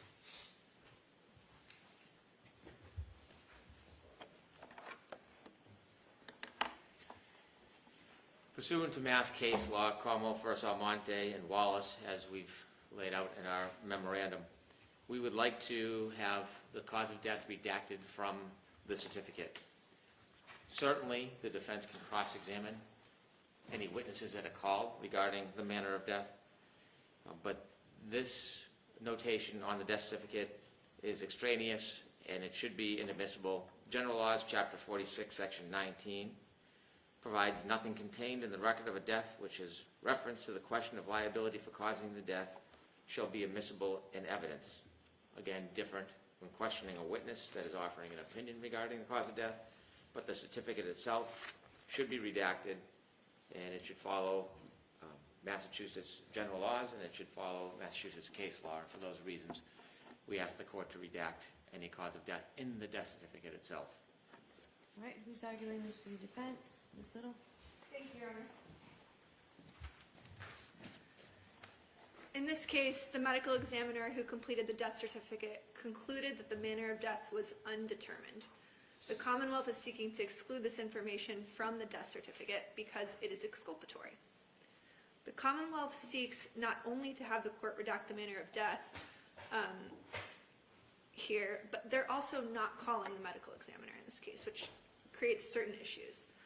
All of the cases cited by the Commonwealth in this matter deal with the issue of whether it was error for the Commonwealth to admit a death certificate listing the manner of death without redacting the word homicide, because it violates a defendant's constitutional right under the 5th and 14th Amendments to the United States Constitution. That is not the situation that we're presented with here. None of the cases cited by the Commonwealth that were just referenced by Attorney Brennan stand for the proposition that a death certificate listing the cause of death as undetermined should be redacted. If the court looks closely at even the cases cited by the Commonwealth, specifically Commonwealth versus Ellis, I'd urge the court to carefully read that opinion, because what it says is that the SJC identified the words that best practice dictates should be redacted from a death certificate. And what the SJC said is this, and this is dicta, it's not even true case law. The better and safer course is to exclude from a death certificate the words homicide, suicide, or accident in a criminal trial. Notably missing from that is the word undetermined, and that's because undetermined is not a finding of liability. That is what the whole statute was meant to protect from. So there is no case law that suggests that the word undetermined should be redacted from a death certificate.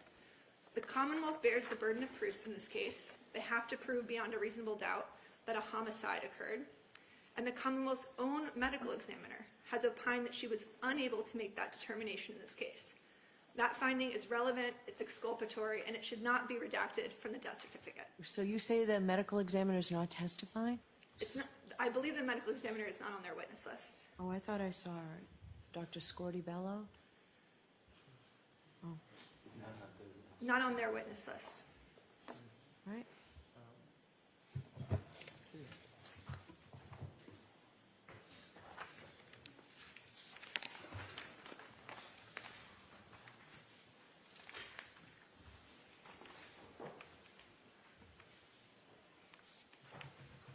She's number 81 on the Commonwealth's witness list.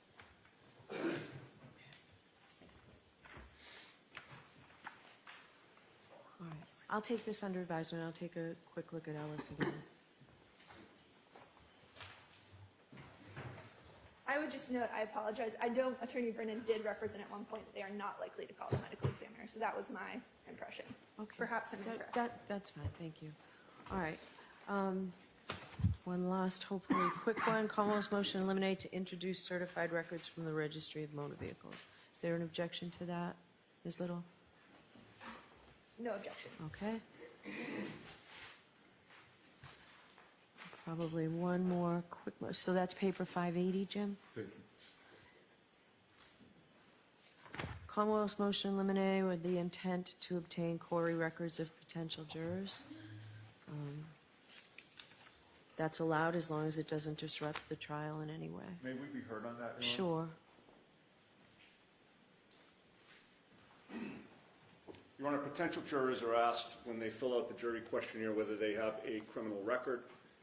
They're also asked if they know anybody in law enforcement. They're asked if they've ever been a victim of a crime. And for every other answer on the questionnaire, the parties must accept the potential juror's answer, which that juror is giving under oath on the form itself.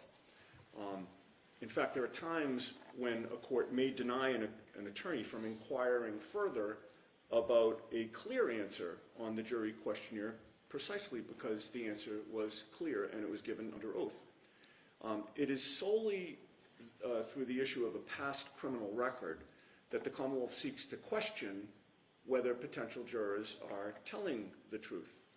If someone claims not to know law enforcement, the Commonwealth is content with that answer. Does not ask for permission to conduct any further research. If someone claims never to be a victim of a crime, again, the Commonwealth is content with that answer and is not curious about whether the potential juror is telling the truth. In other words, it is the potentially hidden, if the potentially hidden information benefits the Commonwealth in their viewpoint, they're fine with that. The only way to make this process fair to both sides, therefore, with regard to this motion would be to release to the parties the jurors' questionnaires in advance of trial so that each side can do their own independent research and investigation to vet the potential jurors in the pool.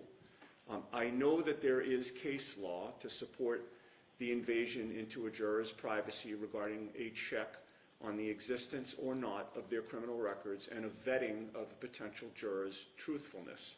But it is interesting that the very first case the Commonwealth cites, the Hampton case, stands for the proposition that criminal records of prospective jurors are not an indispensable or necessary means to the selection of an impartial jury as a matter of federal or Massachusetts constitutional law. That was a case in which the defense had sought a query check of potential jurors, and the judge denied that request. And the SJC said it was fine to deny the defense's request. That means, Your Honor, that you would be justified in exercising your discretion to deny the Commonwealth's request to be allowed to invade the privacy of potential jurors, because pursuant to Hampton, it's simply not an indispensable or necessary way to select an impartial jury. Having said that, Your Honor, if the court is inclined nonetheless to allow the motion, we ask for an order that every bit of information turned up by the Commonwealth in their investigation of jurors be turned over to the defense. I think that's the common practice of this office. What do you say to that, Mr. Brennan?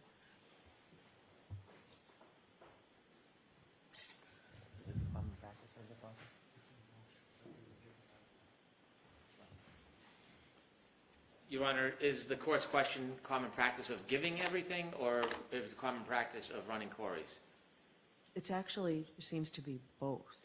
I believe I've been informed that it is the common practice, and that is the practice we would follow to give everything to the defense. I think the assumption that the Commonwealth would not want somebody with a criminal record on the jury might be misplaced. Somebody who has a criminal record shouldn't be precluded from jury service. In fact, there may be people who have a criminal record in re-entered society who the Commonwealth would embrace as jurors. But sometimes people forget or mistake that they have a criminal past. I understand may have happened in this case, has happened in many of my cases, and the nature of any past criminal record is sometimes helpful to see if there's an association between that and the charges in this case. So we would embrace providing everything to the defense and ask the court to allow it. All right. If you remember, I give a catch-all, too, to the jury, that sometimes we're in a hurry to fill out these forms. Sometimes that when we get these questionnaires, we think, well, this situation may not apply to me.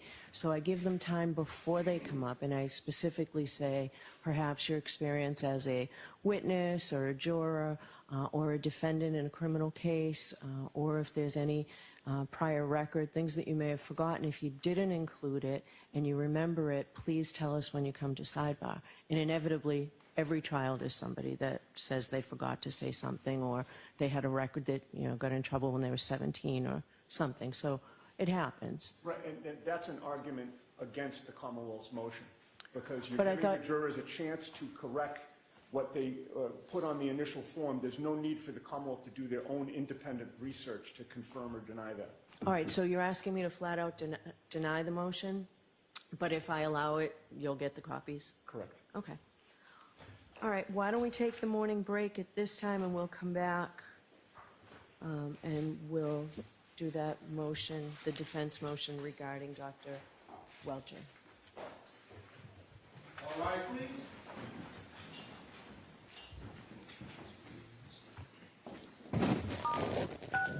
You are muted.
before we begin, realizing how much everybody has to do before this trial, I won't have the voir dire of the ARCA witnesses next week. We'll have it before they testify. We'll do it the day before they testify. And we'll give you until then to comply with all Rule 14 discovery and see where we stand. So we don't need to bring them here next week, unless you made arrangements. No, I didn't make arrangements. I just want to make sure that we're very well defined on what issue is before the court that would justify a voir dire. I just want to make sure, I don't think that's been clearly articulated. I just need to know what the parameters are. Okay. We need to know. I think Mr. Alessi is going to handle the argument in substance, but I need to know what are we dealing with for voir dire. Okay. All right. So what I need you to do beforehand is make sure that all Rule 14 discovery is complied with, and if it is, then we'll see. Okay? Okay, so it's basically Yes. defined on Rule 14. Yes. Got it. Thank you. Does that work for the Commonwealth? My concern is if we have questioning of the witnesses the day before their testimony, and part of that includes the production of records, and they don't have the records with them, they're going to be unable to produce them because they would have to return home. And so having... So we'll need that, Mr. Alessi, okay? Well in advance. Yeah, understood. That would be part of the Rule 14 discovery. If they comply with Rule 14 discovery in advance, you'll have all of that. That was exactly my understanding, what Your Honor was suggesting, and we will comply with that. So see where we stand. If we need to address it, we'll address it before then. My discovery motion extends beyond Rule 14, and the reason why is it includes the communications between the parties, which is necessary to understand. So it's not simply Rule 14. We have a court-ordered discovery motion that we filed that includes the request for this information to show bias, and I don't want that to be overlooked. All right, so talk to Mr. Alessi in advance. All right, and I'd like you to be able to tell me before we start the trial where you stand with that. Okay? Yes, Your Honor. And what you still think you need, Mr. Brennan. I'll inform the court. Okay. And I'm pleased to speak with Mr. Brennan at Your Honor's direction. All right, thank you very much. All right, so now we'll go on to your motion, Mr. Alessi.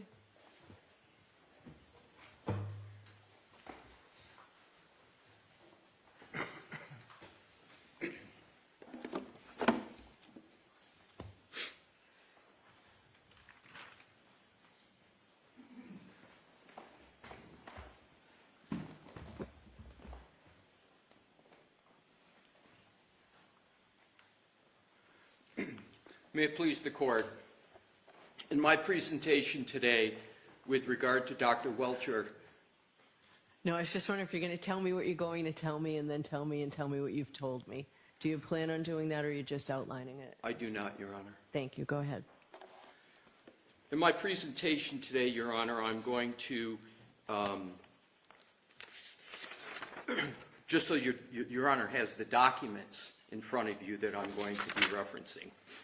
I'm going to be referencing the 140-slide presentation, Okay. what the Commonwealth has dubbed a report, which is approximately 12 pages of a letter dated January 30, 2025, from Dr. Welcher to Mr. Brennan, and I am also going to be referencing a case law that the parties have cited. What Dr. Welcher has submitted is notable both for what is submitted and what is not provided. Dr. Welcher has gone extraordinarily well beyond not only his area of expertise, but he has, and that's in terms of what he has provided, but as remarkable is he has not provided any documentation of how his methodology is tethered to any study, any common acceptance, or any of the Daubert factors. And this, again, is a pattern of the Commonwealth, where they provide, as they did with Dr. Wolf, as they have done with Dr. Crosby, they provide long CVs, long qualification lists, and then are completely silent on the tethering of the methodology to a common acceptance or the Abt-Dalbert factors. So that is the jurisprudential motivation for me to hit the case law with regard to why that deficiency is fatal to their burden of proof under the Massachusetts law. So I'll start with case of Canavan, the SJC's decision of 2000. And I am going to provide 4 parts of Canavan. Number 1, it's in head note 11. And this case was about, as the court may know, the Commonwealth, not the Commonwealth, a party proposing an expert that was commenting on, which was fashionable at the time, multiple chemical sensitivity. And the expert witness trying to state that an individual suffered from multiple chemical sensitivity. Here's what the SJC stated in response to the expert that was proffering that testimony, and it's extraordinarily close to what is happening with Dr. Welcher, what happened with Dr. Wolf, and Dr. Crosby.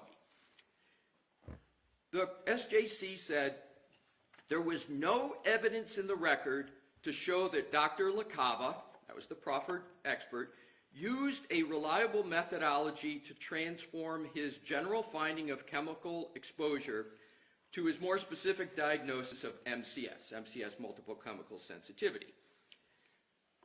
Immediately after that, the High Court said, and I quote, Dr. LaCava referred to the, quote, literature as confirming the existence of MCS and asserted that based on the examination and tests he conducted, the employee had symptoms highly suggestive of environmental sensitivity.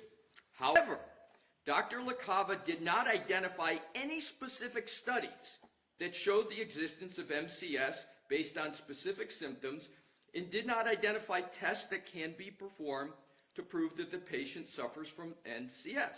Skippy. One sentence. Thus, the only evidence on this record tending to show that the employee suffered from MCS was Dr. LaCava's assertion. The purpose of the Lanigan test is to prevent an expert from offering testimony to a fact finder that is not based on a reasonable or reliable methodology. We cannot conclude that the expert's mere assertion that a methodology is reliable is sufficient to pass the Lanigan test absent any other evidence showing its reliability. And I have used the Latin phrase ipsi dixit, translated into because he says so, or he said. And it's not my pejorative, that's the ipsi dixit, comes right and is used in case of Canavan. And that's what the SJC calls it when you don't tether a methodology to a study or common acceptance. It's just that expert witness saying it. The reason I perseverate on this is because that's exactly what Dr. Welcher is doing in a 140-slide presentation. It's exactly what he did in his 12-page letter to Mr. Brennan. Nowhere in either of those voluminous documents does he mention one word about 2 things he did. He did an analysis. He has a purported methodology, just like Dr. LaCava in case of Canavan.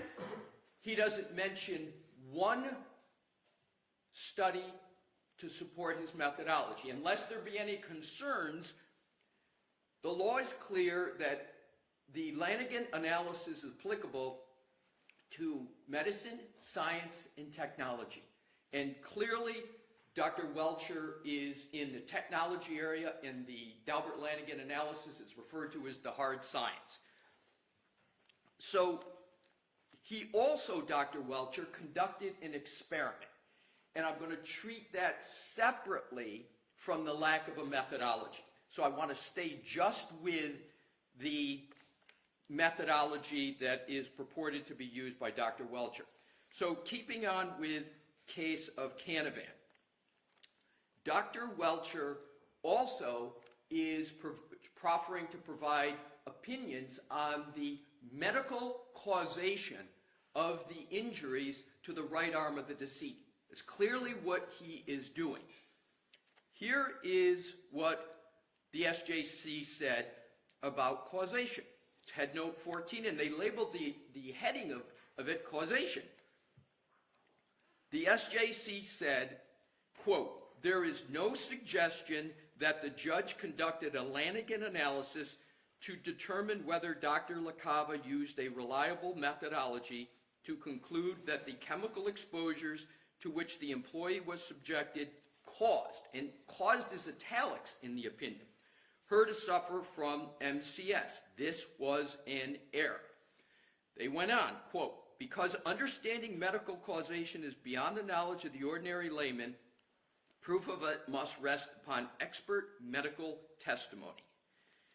Because and I'm skipping several sentences, because the judge below did not conduct Lanigan analysis to determine whether Dr. LaCava relied on a reliable methodology to determine that chemical exposures caused the employee's MCS, it was an error to admit the opinion." In the concurring opinion of Justice Greene, he added an important point. I quote, "Further and perhaps more importantly, the application of the standard will make little difference in how an appellate court decides a hard science." The issue was, what was the standard of review? Is it going to be abuse of discretion? And the concurring justice said, in hard science, it really doesn't make a difference, but here is apt for what we're here for today. The goal of Lanigan, as was the goal of the preceding tests, is to keep unreliable or so-called junk science from fact finders, thereby reducing the prospect of the return of verdicts or the rendition of decisions with dubious validity. So I rehearse apt provisions of the case of Canavan because the SJC sets forth what the burden is of the proponent. And I know Your Honor has heard me make this argument before, but I am now providing the SJC decision for direct support as what I've said with regard to the experts, Dr. Wolf, Dr. Crosby, and now Dr. Welcher. Next case I provide is Commonwealth v. Meeks. And that is another SJC decision. And if I'm not mistaken, I think all of the cases that I'm providing in my oral argument are cases cited to by the Commonwealth as part of this motion. I'm not 100% sure with regard to Meeks, but I think it's a decision that they cite as well. And oddly, all these decisions favor the defense. So here is, I'm only going to need to read one part of Meeks, even though it's a very long decision of 2006. It states at 2006 Westlaw 2819423, and this is on page 53 of the Westlaw copy. Quote, "At trial, this court will require the Commonwealth's firearm identification witness to provide on direct examination, etc., etc." Last sentence. "Such discovery is essential to an effective cross-examination and therefore to a fair trial." And I've made this argument many times before about the prejudice to Ms. Reed from the pattern of the Commonwealth to provide experts, long reports, long CVs, completely silent on tethering the methodology to a study, etc. And the SJC points out that that information is essential to an effective cross-examination and therefore to a fair trial. And with regard to the last case that's really more apt to the experiment that Dr. Welcher apparently performed, not apparently did perform, that is the subject of his slide presentation, and this is, there's various experiments, but the most prominent of which is painting someone's arm blue, painting a hand yellow, and then trying to use the results of that experiment to support some wayward theory as to how the SUV made contact with the decedent. There's no doubt that's an experiment. So it's important when I get to that experiment what the legal standard is before such an experiment can be admitted in evidence, and what's the test under the Commonwealth v. Davis and Lanigan as to how an experiment could possibly come into court. So you've heard of the case, and I know Your Honor knows of Rintala. We've basically cited it for the proposition of qualifications, but substantively we haven't talked about it. And I know Your Honor is well familiar with it, so I'm just going to summarize what's apt for our motion. Okay. What the High Court said there is that the precise question is whether Giulianelli, this was the paint expert proffered by the Commonwealth, possessed sufficient education, training, experience, and familiarity to determine forensically when and how the paint was applied to the basement floor in the victim's body based on the information he was provided. And a large part of Rintala was, listen, this person was a paint engineer at his company, and he had a lot of experience in that, but what he really didn't show and didn't have was experience forensically addressing the question. And that was certainly a big part of Rintala.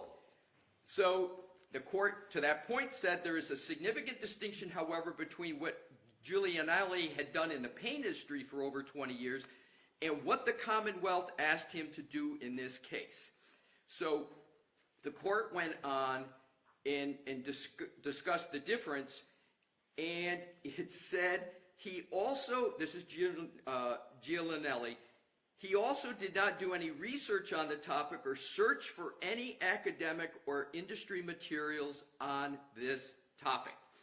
So the court, with that predicate as to what was lacking, which is completely the same as what's lacking with Dr. Welcher in his experiment, the court said this, and this is on Westlaw Copy 14, Head Notes 19 through 22. I quote, "Expert testimony also may be based on or informed by the results of experimentation." Skipping. The conditions in the experiments must nonetheless be substantially similar to those at the crime scene for the experiments to be of any value, and where new hard science is involved, an appellate court will always take a hard look at the trial judge's decision to admit or exclude the evidence. So here's what happened that's very apt to Dr. Welcher. Our analysis of Giulianelli's approach begins with the important principle that judges should closely scrutinize expert testimony where the testimony is prepared solely for the purpose of litigation, as opposed to testimony flowing naturally from an expert's line of scientific research or technical work.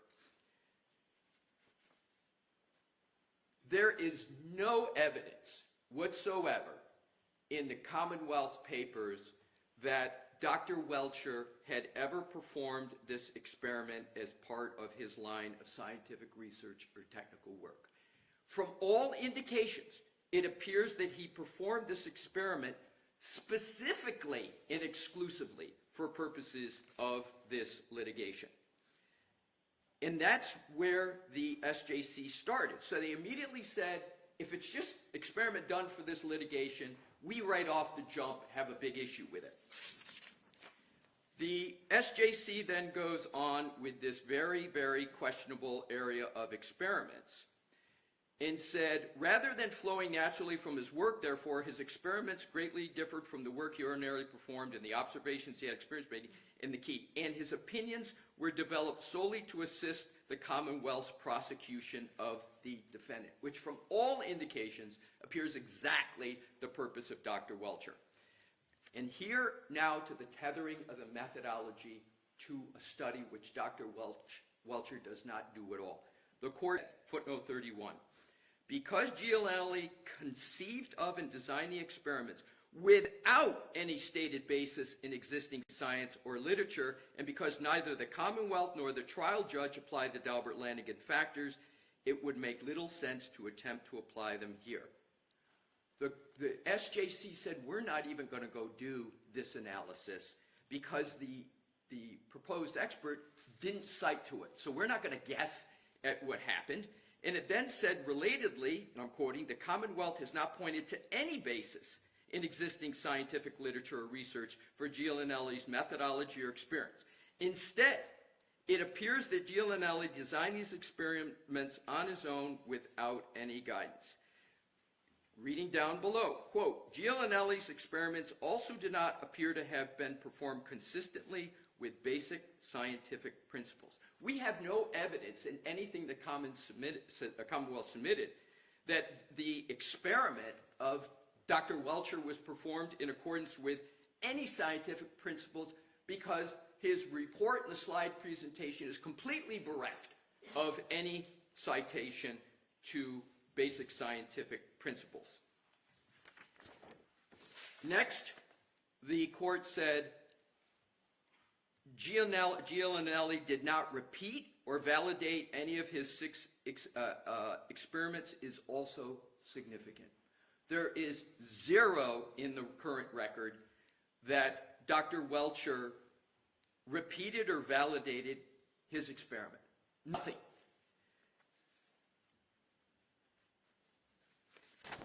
That is the legal standard for experiments in the Commonwealth of Massachusetts. It's not the defense creating the standard. It's not the defense suggesting what the standard should be. What I just read is a 2021 opinion of the SJC. With those important legal precepts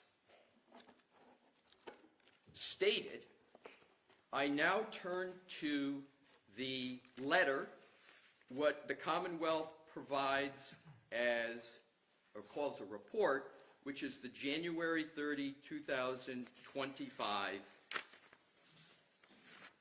document from Dr. Welcher. And I start on page 9 of that report.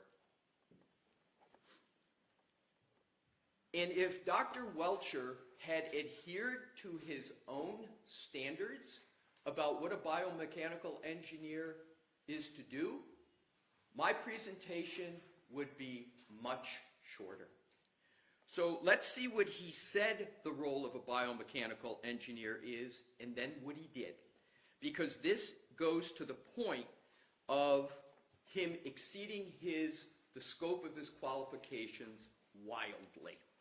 So on page 9, he said in the first full paragraph under numeral 11, he says, in the middle of the paragraph, my biomechanical engineering analysis is determining the effects of physical forces on the human anatomy. I have not made any type of diagnosis. He then goes down below, in 2/3 of the way down, he says, injury causation analysis is a multidisciplinary endeavor that employs objective medical and biomechanical data and analysis to determine whether a MVC caused a pathological condition or symptom diagnosed clinically. He continues, the entire body region will be covered under 3 of the 4 main branches of impact biomechanics, which are injury mechanisms, mechanical response, tolerance, and the biofidelity of surrogates. Thus, injury criteria are needed by biomechanical engineers to describe the relationship between one or more physical parameters and the injury they cause. These criteria usually take the form of a simple mathematical expression or a force or acceleration level.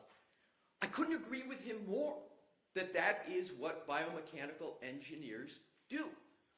And he then goes on the next page, first full paragraph, I understand my current assignment in this matter is to analyze the available data in this case, including but not limited to the data in and damage to the Reed 2001 Lexus LX 570, and to determine the events that applied forces to Mr. O'Keefe that resulted in the damage to his body, structural failures, fractures, injuries. I agree completely again. That's what a biomechanical engineer is supposed to do.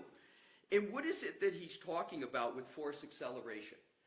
At the risk of getting a little too nerdy, but it's really important, what biomechanical engineers do is they apply Newton's second law of physics, which is force net equals mass times acceleration. That's the mathematical formula. Because biomechanical engineers want to know what's the force being applied, and when you do that, then you can then say, okay, is this force capable of causing this result? And if that's what Dr. Welcher had done, again, my presentation would be very short. But that's the setup that he says are his guardrails, his boundaries. Now let's see what he actually did in this cases where we have great objections. It's his conclusions and opinions, which take up about 1.75 pages only on page 10. Let's see what he did and how he honored or didn't honor his own standard. And I'm going to, hopefully to assist the court, identify what I believe should absolutely be disallowed from him opining on. Conclusion opinion number 1. I'm not going to talk about things that we aren't contesting. I want to go to the things that are clearly wayward and improper. 1C.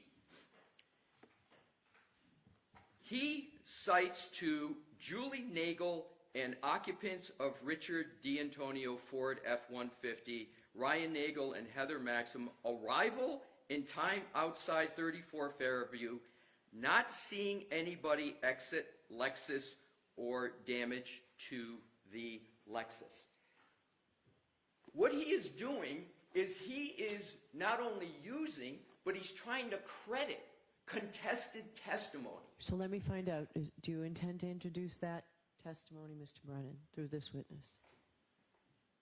I intend to introduce that testimony prior to Dr. Welcher testifying. If it's not in the record, he would not be able to testify to it, but if it is in the record, he can refer to it as part of his opinion. All right. That's a very apt question, and Mr. Brennan's answer underscores the issue. So what I understand completely the foundational evidence issue. I understand all of that.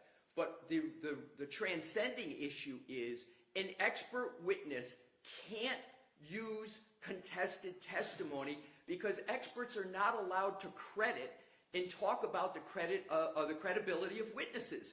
It's clear case law in every jurisdiction, including Massachusetts. And he does that throughout his report. And we've provided in our supplement correction the clear case law. I'm not going to go through it because I know Your Honor knows this. It's almost Hornbook law. So based upon Mr. Brennan's answer, it only underscores and establishes our concern. So 1C should be excluded. Now to 2. 2A Romanettes 3 and 4. Romanet 3, 2A3. No evidence light was broken at 1 Meadows Ave. When does a biomechanical engineer get to testify about a contested issue and say no evidence? That's not for a biomechanical engineer. And when he set up his own boundaries, he didn't talk that he was going to be looking at contested evidence. Romanet 4, 2A4. No fragments of taillight on or in snow behind O'Keefe Chevrolet. That's an evidence, collection of evidence, preservation of evidence, etc. It's not for a biomechanical engineer. Then he goes on to 2C. Testimony of Jen McCabe. That's his heading. Karen Reed stated to her, etc., etc. In other words, given Jennifer McCabe's testimony, and then he talks about what he believes Ms. Reed knew. That is not only trying to credit testimony, we've got now a biomechanical engineer that is going to be stating the Commonwealth's case for it. What is the biomechanical force calculation for talking about Julie Nagel, Ryan Nagel, Jen McCabe's, or frankly anybody's testimony? It's unprecedented. Now, continuing on page 11 at the top, and this is C Romanet 1-1, 426-22, Julie McCabe, 426-22, state grand jury page, etc., grand jury minutes. That's testimony. It's testimony of lay witnesses. Inherently, he is crediting that testimony as truthful. That's not what any expert can do, let alone a biomechanical engineer. Number 3, the location and orientation of the laceration on John O'Keefe's right forearm and arm are consistent with the geometry and orientation of the right tail light of the Reed 2001 Lexus LX 570. So let's cut through the euphemism of orientation. What he is referring to is pattern recognition. He is saying that the pattern of the lacerations on Mr. O'Keefe's right forearm are supporting his opinion. Where is his qualifications to determine pattern recognition of a wound on a decedent? They don't exist. 4, and that should be stricken and not allowed. 4, perhaps the most egregious of all, and I respectfully submit what I've pointed out are incredibly egregious. 4, the totality of the evidence is consistent with the right rear corner of the Reed 2021 Lexus impacting, etc., of his head on the frozen ground.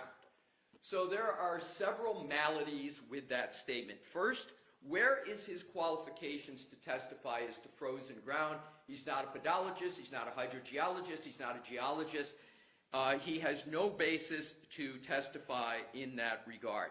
But more importantly is his phrase, the totality of the evidence. And if Your Honor now looks at what he considers to be the totality of the evidence, it is extraordinary. He is, and I will state each one, he is becoming a medical examiner, he's becoming a lead investigator, he's becoming a cell phone data forensics expert, he is also, once again, talking about testimony of individual witnesses. So he says the totality of the evidence is consistent with the right rear corner of the Reed Lexus impacting John O'Keefe and Mr. O'Keefe, etc., and of his head on the frozen ground. So what he's doing is he's now talking about cause of death and manner of death. Do you intend to introduce that evidence, Mr. Brennan? I wouldn't be introducing evidence of frozen ground through Dr. Welcher. Is there other parts of the... Cause of death. He would not be offering a cause of death. I think the spirit of the report is putting all the information together to see his observations, but I recognize that he's limited to his field. The hard ground and the cause of death are not within his bailiwick. All right, thank you. Again, appreciate that apt question, and I'm going to go into why there's still an issue. So I think it's best just to go through each one. Sure. Thank you. So 4A, he says, and this is what he means by totality of the evidence. Cell phone data, Where's his qualifications to discuss cell phone data? That's a data forensics. We had obviously many moments I'm sure Your Honor may wish to not remember, but with regard to Mr. Green, etc., we went through a lot of issues about the expertise needed, the methodologies, the various tools. Where is his qualifications to talk about cell phone data? There are none. It's improper. So A in its entirety should be stricken. C, forearm lacerations 3 above. So that goes back to the euphemism orientation where he wants to talk about pattern recognition. And it's interesting that the Commonwealth vigorously contested Dr. Russell, and we all know her credentials on pattern recognition, but yet they're proffering a biomechanical engineer to talk about pattern recognition. D, air temperature and frozen ground. I'm understanding, if I understand correctly, that the Commonwealth is now stipulating to excluding that. And it's really the frozen ground aspect of it, of D. Then E. I'm sorry, Mr. Brennan. I don't mean to interrupt. The frozen ground we're not going to bring in. The air temperature is important because it talks about the density of the strength of the taillight, and that's part of the conclusion. So there'll be evidence before he testifies about the weather we expect. Okay. And he can rely on that to talk about how that might affect the taillight. But the frozen ground, we agree, that would not come in through Dr. Welch. We have no objection to the air temperature testimony of Dr. Welter. Okay. E, hat line and fracture location consistent with fall and posterior head strike. Extraordinary. Even the medical examiner in this case wouldn't venture onto that. But that is clearly an example of what I'm talking about in terms of Dr. Welcher going well beyond his field. He's talking about hat line and fracture location. That's a wound to the back of the head. And to make matters worse, he makes clear fall versus assault. He's making a distinction between a fall and an assault occurring. We've contested Dr. Wolf on that issue. Now with regard to F.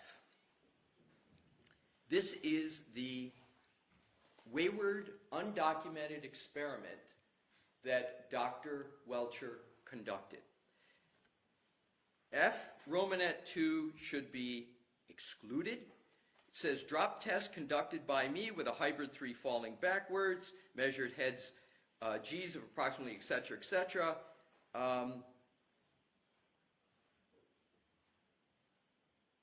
That experiment I've covered in what the case law requires for him to show.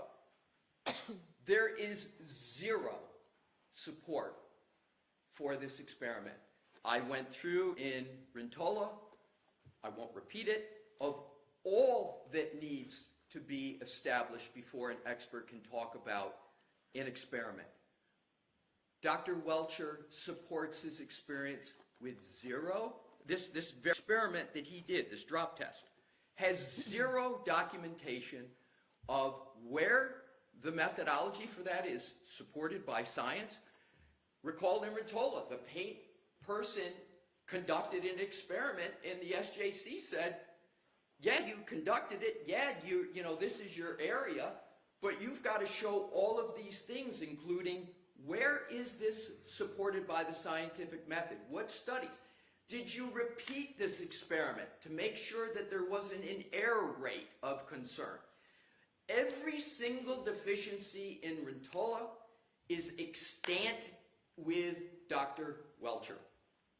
His experiment must be excluded if Rentola is to have any meaning in Massachusetts jurisprudence. G, Julie, Nagel, and Ford occupants. Again, what does he say? Pulled in behind Lexus and never saw anybody enter or exit Lexus or walk into 34 Fairview. He's crediting, again, testimony and contested issues with regard to some important issues in the case. Unprecedented, the biomechanical engineer gets to come anywhere near that. And we provided, again, the clear case law where in Massachusetts that's not allowed.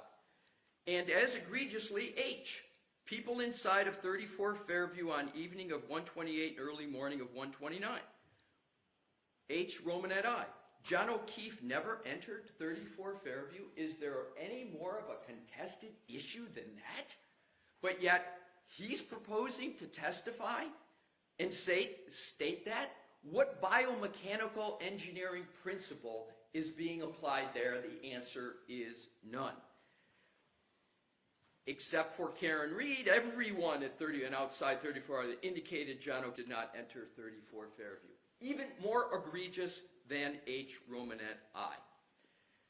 So, with regard to Dr. Welcher,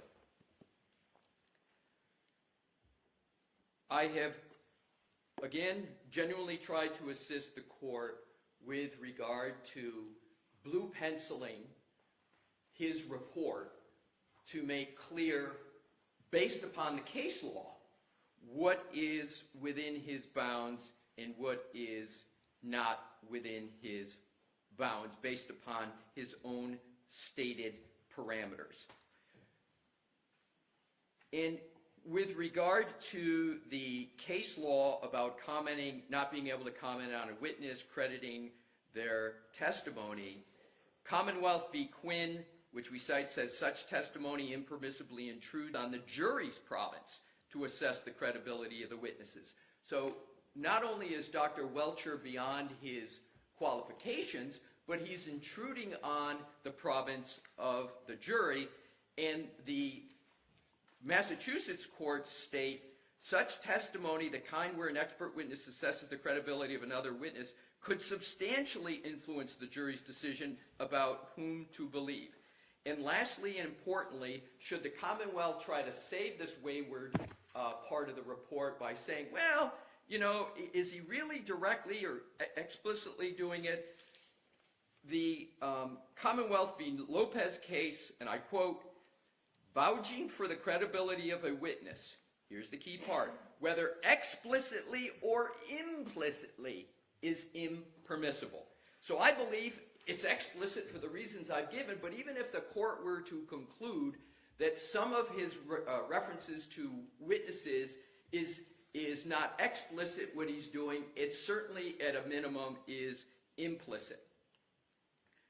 So with regard to the experiment, the case law is clear as I have recited. With regard to this experiment, prepared solely for the purpose of litigation, not repeated, not retested, no documentation in the scientific engineering literature for the methodology or the experiment, dooms Dr. Welcher's experiment.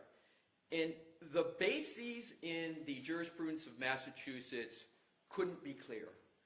Experiments come to courts with an extremely jaded eye, as Rintala talks about. The eye gets, both eyes get even more jaded when it's created purposely for the litigation. And what is clear from the case law is the prejudice to the defendant in these cases by allowing experts such as Dr. Welcher to stray into all of these areas. In conclusion, Dr. Welcher is not qualified to do anything more than what the ARCA witnesses did, which is talk about and calculate forces and then determine whether or not those forces are sufficient to,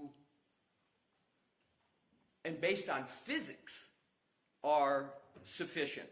So, Your Honor, we would request that because all of these deficiencies so infect all of his report, meaning the experiment is the entire basis for his opinions.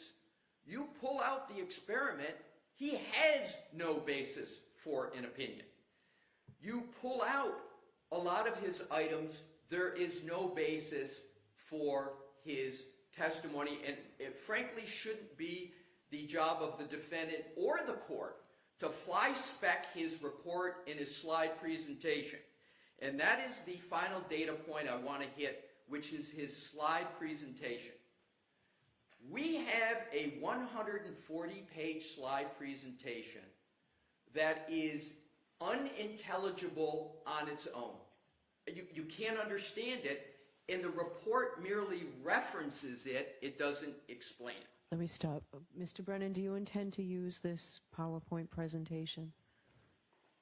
Parts of it. It certainly needs redactions. Any reference to witness testimony needs to be redacted. Opinions on credibility needs to be redacted. But there are different demonstrations that we do expect. The demonstration at Meadows Road, which clearly depicts that the cars didn't contact the taillight, we want to produce. The drop test, similar to Arca's test, we intend to offer that. But as far as the extraneous commentary, no, that's not intended to be, it's not proper, and we wouldn't even try to introduce it. Do you intend to use all 140 or however many? No, that is, we were comprehensive in the production to the defense so they could see the data points, how it was produced. And so we've included, you see many of the slides is the cameras showing the different data downloads. There's only a fraction of that we would show. What we would show is the drop test, the demonstration of the Lexus hitting Mr. Welcher's arm, and also we would want to show the ways, locations based on the data that will be introduced through other witnesses and after it's been attested to and its reliability. Okay. If I may be heard on that? Sure. Thank you. I still don't know the answer to your question. The defense is entitled to know. Right, so this will have to be provided to you prior to it's done. Thank you. And do we have a date so we can adequately prepare for trial, Your Honor, in cross-examination? When will you have the redacted slides? I could have them by Monday. Okay. And Your Honor, if we have an issue, still, can we submit something to the court? Don't need another court hearing, but if Your Honor would like it, we're happy to do it just to give the basis. Sure, so you'll get what you're entitled to, and which is just a narrowing down of what you already have. And then if you need to respond, you can respond, and we'll take it from there. Thank you. Okay. So in conclusion, Your Honor, the proffered information from Dr. Welcher is, in my experience, unprecedented. It is all-encompassing. It veers extraordinarily beyond his own stated boundaries. And even if he didn't state his boundaries, it's clear he's trying to perform roles, even with regard to what the Commonwealth has just said they're stipulating not to produce, still getting in extraordinarily to other disciplines for which there's no documentation. My last point is the point made by the Supreme Judicial Court. These experiments, especially of the insufficiency of Dr. Welcher, cannot be admitted into courts and go before juries for the reasons of the improper influence on the jury. And secondly, the methodology has to be tethered to a study or something in the literature to give the court, as the gatekeeper, a basis to say, this is science. This was done pursuant to the scientific method. And Dr. Crosby, Dr. Wolf, and now Dr. Welcher are completely absent with regard to that tethering. And as the SJC says, that deprives the defendant of cross-examination and a fair trial. And I don't know why the Commonwealth, I've been saying this for months, literally, as to why the Commonwealth doesn't produce it, either in reports or in their responses to our motion. I am left with one conclusion, Your Honor, and that is they don't want to provide it, and they want to as the Commonwealth's favorite phrase appears to be, do trial by ambush. But that can't work with a defendant in a criminal proceeding. The Commonwealth can't ambush, and that's not my standard, that's the standard of the SJC. So we respectfully request that Dr. Welcher's report and his testimony be disallowed in its entirety. We will, of course, await the narrowing as Your Honor has ordered, and we would urge at a minimum that the defense know clearly what this witness is going to be allowed to testify to, and we would like to avoid an evidentiary hearing because I think it's pretty clear what the parameters are, but I have to reserve, Your Honor, our request in the alternative for an evidentiary hearing if what we get from the Commonwealth continues to be the vagueness that we've been getting all along. Thank you, Your Honor. Okay. Mr. Brennan?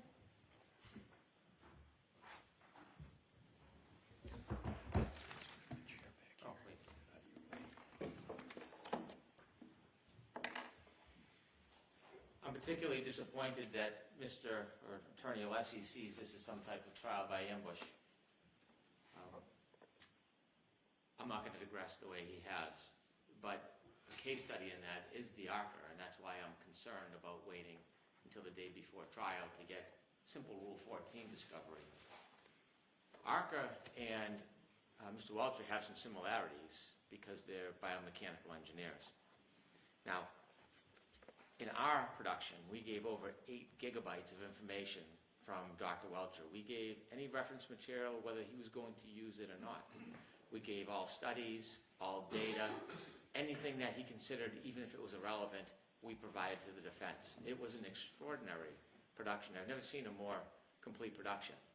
But Dr. Welcher gave his entire file to the defense with all of the raw material, all of the studies, all of the reference material. It's not limited to this report. As you can see, Dr. Welcher is extraordinarily thorough. You can see in the letter report all of the different things that he looked at, far beyond what any other expert has looked at in this case, far beyond, I dare say, what ARCA even considered in this case. And so it is obvious, but maybe not to the defense, so I will narrow it, that Mr. Welcher, Dr. Welcher, cannot come in and talk about the opinions or testimony of witnesses as it relates to their statements. So, for example, as Attorney Alessi points out, 1C, he won't be able to come in and would not want to come in and say that the witness did not see damage to the taillight. She'll testify to that herself, that there was no damage. In fact, all the witnesses did not see damage to that taillight. As to 2C, the testimony of Jen McCabe, that is for reference. The testimony of Jen McCabe is for Jen McCabe and the jury. He will not be offering testimony of Jen McCabe or anything that relates to it. Similarly, 2.1 regarding Julie McCabe and grand jury minutes, he won't reference grand jury minutes in the abstract, let alone the details of it. Number 4, he will talk about the weather, if it is already in evidence. It's a proper basis for an expert, but he will not be talking about the frozen ground. Similarly, in 4G and H, this is reference material regarding Julie Nagel and the Ford occupants. They'll testify to what they did and what they saw. And the people inside 34 Fairview, even though every single witness says John O'Keefe never came into Fairview, that is left for the witnesses, not for Mr. Welcher. And so the basic argument of the defense is that this biomechanical engineer should not be testifying using his principles and his education about demonstrations. What is suggested is that there's no evidence that he ever engaged in these demonstrations before, that they were exclusive for litigation, they weren't tethered to a specific study, and the methodology for each one is not outlined in a report. I wasn't sure if he was talking about Dr. Welcher or he was talking about the ARCA experts, because when I'm looking at the ARCA report, which apparently they're very comfortable with, we don't even know which witness did what. Importantly, when we look at the ARCA report, you have one witness who decided to build a potato cannon for no reason that we know of. No evidence that anybody threw a glass, but apparently it was a cool idea, he cited on the stand. That wasn't tethered to a specific study. That didn't lay out the methodology of the potato cannon. That wasn't repeated or validated. There was no specific literature that was referred to in that report. And yet, not only were they allowed to offer this evidence, it wasn't inappropriate. Now, it would be nice to know a little bit about the potato cannon, maybe a picture or a video or some specs on it, or maybe some details on how it actually operated. See, these are the things that Dr. Welcher provides to the defense. He doesn't just provide the information, the raw data, and the studies. He actually shows the demonstrations. He doesn't hide from his basis of his opinions and conclusions. He shows and demonstrates them with videos and pictures and photographs, quite unlike ARCA, where it is just simply a conclusion based on just trust me. And so when you look at the production by Dr. Welcher, it is not comparable to the standard that the defense accepts for their experts. He is a biomechanical engineer. That is a combination and study of engineering and physics and science, and it also details medicine. He's not a medical doctor. He's not diagnosing an injury, but it includes all of those arts. Now, this is the same thing that ARCA says in their report. If you look at their report, they talk about the study, and they outline what they believe the study of being a biomechanical engineer is all about. In fact, one of the complaints by Attorney Alisi is Mr. Welcher's drop test. If you look at the ARCA report on page 10, they do the very same thing, except that they don't show it. They don't actually demonstrate it. It's pale in comparison, but they give the conclusions and they give a chart. No different. And so there are no medical diagnoses by Dr. Welcher. These are his opinions based on a study of the evidence, and he goes to the extent of actually demonstrating those different assessments that he has made. In particular, the defense takes issue with basically everything he's done. And just as a general perspective, they would like the ARCA witnesses to come in and say that the injuries were not consistent with striking the taillight of the Lexus. That's what they want to say. Dr. Welcher's opinion is different. It's the same engineering, it's the same science, it's the same concept, it's just a different opinion than they like. So if they like the opinion, all of these standards that Attorney Alisi is insisting on are excused, but if they don't like the opinion, somehow should be excluded. They're really polar opposites when you think about the perspective and the opinions they're given. They both have a different opinion about the taillight causing the injury to Mr. O'Keefe's arm. One the defense likes, one they don't. It is the same science, same study, same analysis. And so if it's acceptable for ARCA, it must be acceptable for Dr. Welcher. Dr. Welcher actually downloaded the tech stream data. He didn't ignore it. He didn't know that it didn't exist. He didn't fail to consider it. He actually downloaded it himself. He is experienced. He looked the material, studied the material. The tech stream data is critical in this case because it shows time and place with the new information that we have. So we know from the Waze information exactly where that car went from the waterfall to the flagpole. We know where it did and didn't stop along the way. We know, based on the phone data, Mr. O'Keefe's phone data, when he was in the car until. We have all that evidence, and as a bioengineer, he can consider all of that technical data, which will be introduced through other witnesses at trial before he testifies. And it's important. The location and timing of that car is important. This is all science and data. It's not witness testimony. It's science and data. And it puts that car at that flagpole at the time Mr. O'Keefe is there with his cell phone, locked into the Bluetooth in that Lexus until he gets out of the car after 12:30. And within 2 minutes, we allege this collision occurs. And there's Apple Health data, there's location data, there's cell phone battery temperature. It all coincides. He should be able to consider these things in his study. This is what he does. the demonstration at Meadowbrook, John O'Keefe's house, is depicted by measurements which has been provided, science and data, by the ring videos, which will be independently admissible. And we see the gentle nudging of that Lexus into Mr. O'Keefe's car. And there has been allegations, claims, suggestions that that's where the taillight may have broken despite the other contrary evidence. You can see in the presentation he actually shows not only the nudging and the car leaving through the ring video, but analyzes it, and you can see exactly where those two cars came into contact, and it wasn't the taillight. You can see through his demonstration or through his study of the materials he presented that the snow is on the back of Mr. O'Keefe's bumper until the nudge, and you can see the exact spots where the snow comes off. This is science and data. This is an opinion. This isn't witness testimony. And the jury should see that very evidence. It'll be admissible not only through him, but through independent witnesses.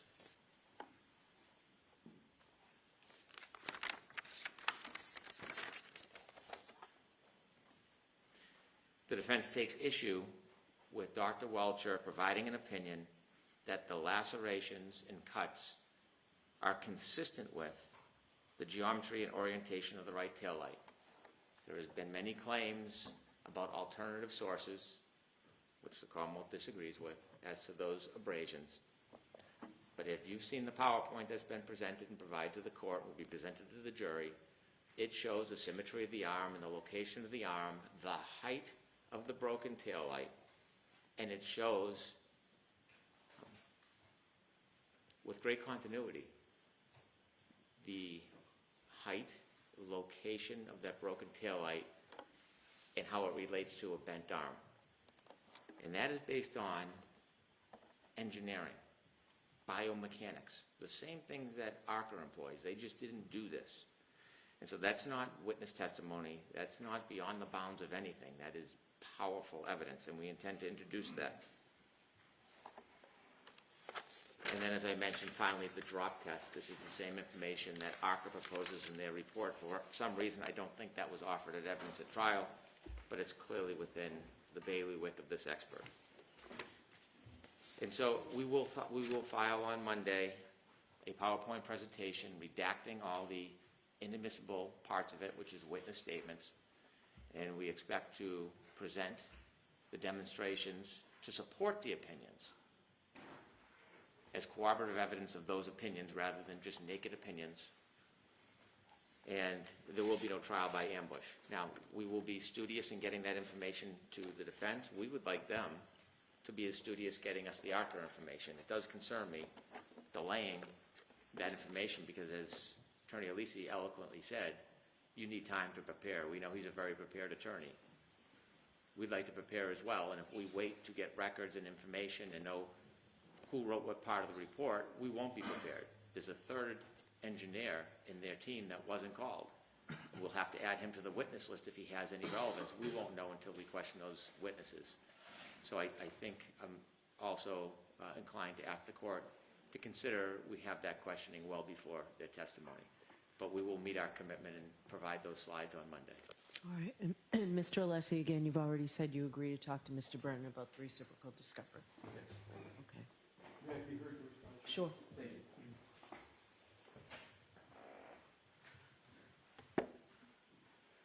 Like with Dr. Welcher's report, what Attorney Brennan did not say is even more important than what he did say moments ago. He didn't state or even address where is the methodology employed by Dr. Welcher tethered to a study, the scientific literature. He kept using the phrase, it's science and data, quote. Someone alleging that it's science and data doesn't even begin to approach that the methodology is established in the literature or satisfies the Dalbert-Lanigan factors. So, Your Honor, on the record before you, there's no better evidence that that tethering doesn't exist then the absence now for the fourth time upon challenge of that in Attorney Brennan's comments. That dooms Dr. Welcher. Now I want to address the false equivalency argument of Attorney Brennan. Attorney Brennan said falsely just now that the ARCA report does not set forth the methodology. There are 14 footnotes in the ARCA report. I just looked at them again. Footnotes 1, 2, and 3 tether the methodology of the ARCA experts to the literature. The methodology is documented. I do not understand how an attorney can get up and say a report doesn't have something without having a basis for saying it on a key issue that is disputed. Attorney Brennan also falsely stated that ARCA did exactly what Dr. Welcher did with regard to medicine and medical issues. That is completely false. ARCA, as is clear as day from the report, and I'll repeat it, did a force net equals mass time acceleration calculation and said the forces that come from 15 miles an hour, 24 miles an hour, and then, so the unknown is the force, the F in the calculation. What is known, the M and the A. The M is the mass of the head and the mass of the arm. The mass of the head is 11 pounds. The mass of the arm is 11 pounds. You then take the acceleration theory, even assuming the theory of the Commonwealth, which we can test, which is it's 15 miles per hour or 24 miles per hour. You multiply the mass times the acceleration, and you get a force. And then they said this force is expected to cause or not cause these types of injuries. That is a proper biomechanical engineering analysis. The ARCA experts didn't get into pattern recognition with regard to the wounds, the orientation, etc. But most importantly, there is no equivalency between what ARCA did and what Dr. Welcher did. With regard to Mr. Brennan stating, quote, this is what he does, referring to Dr. Welcher. The question is not, is this what he does? The question is what he does rooted in science. And what it means is not just any science, it has to be a commonly accepted, his methodology commonly accepted or satisfying the Dalbert factors. And Mr. Brennan did not contest one aspect. He didn't say, Your Honor, here is where what Dr. Welcher did can be found. It's commonly accepted, either in court opinions, which the court could take judicial notice of, or in peer-reviewed literature, because it's not there. And with regard to the 5 non-exclusive Dalbert factors, I covered that in my presentation in the beginning. I'm not going to repeat it, only to say that Mr. Brennan didn't address any of those 5 factors to show a proper foundation for that. With regard to what Mr. Brennan called arm experiment, relating to a bent arm, relating to injuries, I understand what Dr. Welcher did. The question's not what did he do, but is it accepted in the medical literature? So with regard to the arm experiment that Mr. Brennan just went through, he talked about it, but he didn't mention once where that's rooted in the literature. He finally concluded by saying, this is within the bailiwick of Dr. Welcher. I don't know what this is, but bailiwick is a tautology. It doesn't say anything about whether what he did is rooted in the literature or that it satisfies the Dalbert factors. So, in conclusion, Your Honor, I go back to Rintala, I go back to Meeks, I go back to Case of Caravan. The Commonwealth has not today not before, this is their fourth time, has not satisfied what the Supreme Judicial Court requires in these instances. And what it has come down to is the defendants, which stands in a different position. This equivalency between ARCA, I've shown, and it's easily documented, the court can see it, that contrary to Attorney Brennan's false statements, ARCA did cite to and tether their methodology to the literature. But when you have a defendant on trial for the seriousness of the charges here, to have no methodology, to have no tethering to the literature, that's, as Your Honor knows, the gatekeeper's function to stop those opinions from going to the jury, to ensure not what the defense has created, but what the Supreme Judicial Court has created, which is the purpose is to allow for cross-examination and a fair trial. They haven't satisfied their burden. They have the preponderance of the evidence burden, and the consequences should be borne by the Commonwealth, not the defendant. Okay. Go ahead, I'll hear a quick response.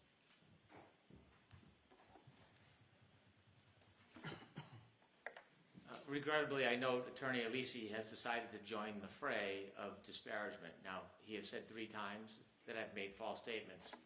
This isn't the first time that Mr. Alesi has tried to portray the Commonwealth as being disingenuous, because they know full well this is being covered by the media, and they want to create a sense to dehumanize anything that they don't like, whether it's the government, the prosecution, the witnesses, or the evidence.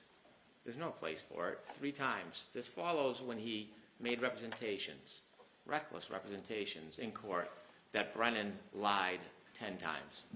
We found some of those transcripts, and I took enough dignity not to mention it, because I didn't think I needed to, that the transcripts were not even accurate. Mr. Alisi was actually wrong when he was claiming I was lying about reading reports.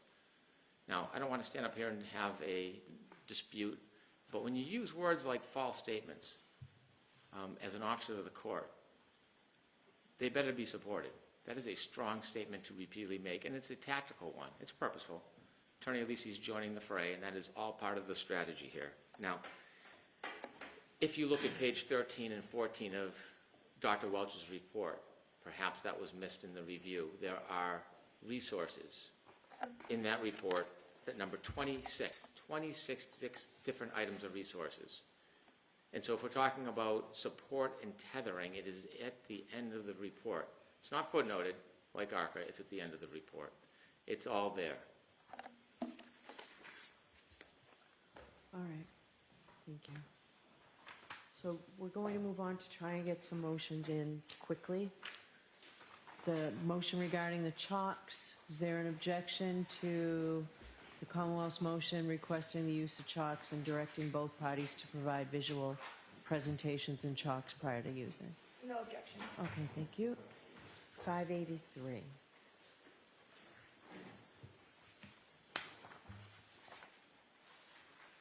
Is there an objection to the Commonwealth's motion in limine to allow the expert Celebrite demonstration? We had it before. Is there an objection to that from the defense? Yes, Your Honor.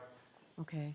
All right, is this something that can be done quickly, or is this something we need more time on? 15 to 20 minutes, Your Honor. All right, so we're going to have to table this. We may end up coming back tomorrow. I can do it unless, you tell me what No, Your Honor's let's see what we can get before the luncheon break. The paper number 585, it's the Commonwealth's number 11. Motion eliminate to admit the victim's out-of-court statements relating to John O'Keefe's state of mind, the quals, bins, types of cases. So is there an objection from the defense on that? If there is, I'll hear quickly from the Commonwealth on its motion. There is, Your Honor. Okay, so I'll hear you on this, Mr. Brennan.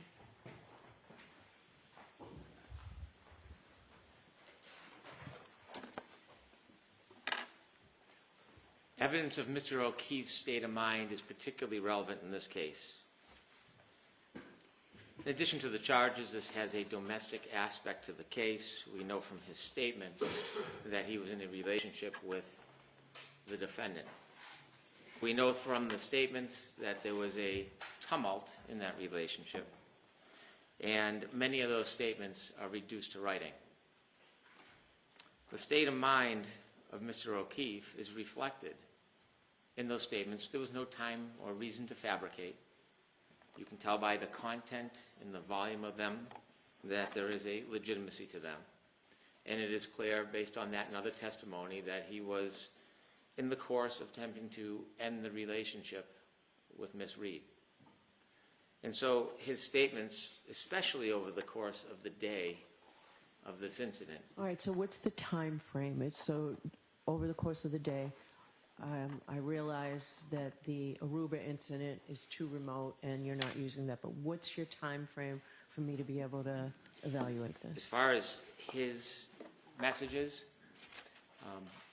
I will Or look. the statements, or the evidence that you're trying to put in under this doctrine? His niece would testify, as she did in the last trial, about the tumult in the relationship.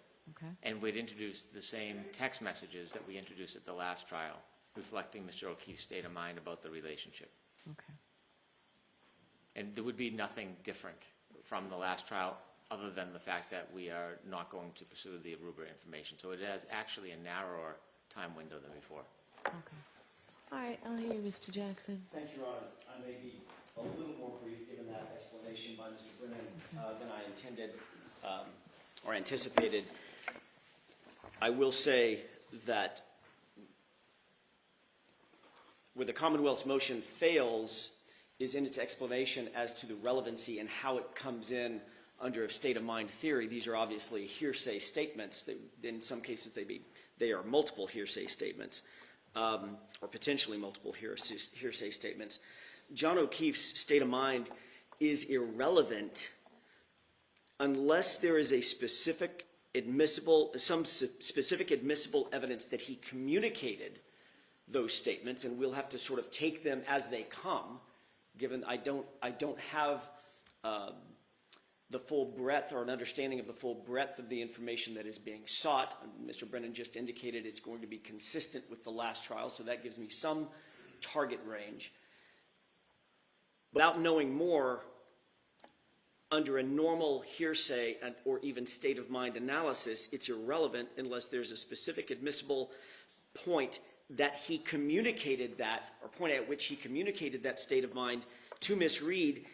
She was aware of his state of mind, and very importantly, that the information that was communicated to her was of such a nature that she would have acted on it in a manner that's consistent with... That's what we were talking about, the bins, calls, those points that Correct. need to be made. And that's what I'm getting to.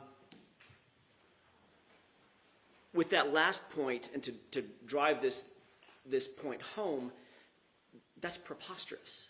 The idea, there is no evidence to support that last point, that this type of information, let's say, for instance, it's information that he wanted to break up with her, or he was mad at her, or he was angry at her about something, some incident, some specific thing having to do with feeding the kids donuts or not feeding the kids donuts, or they had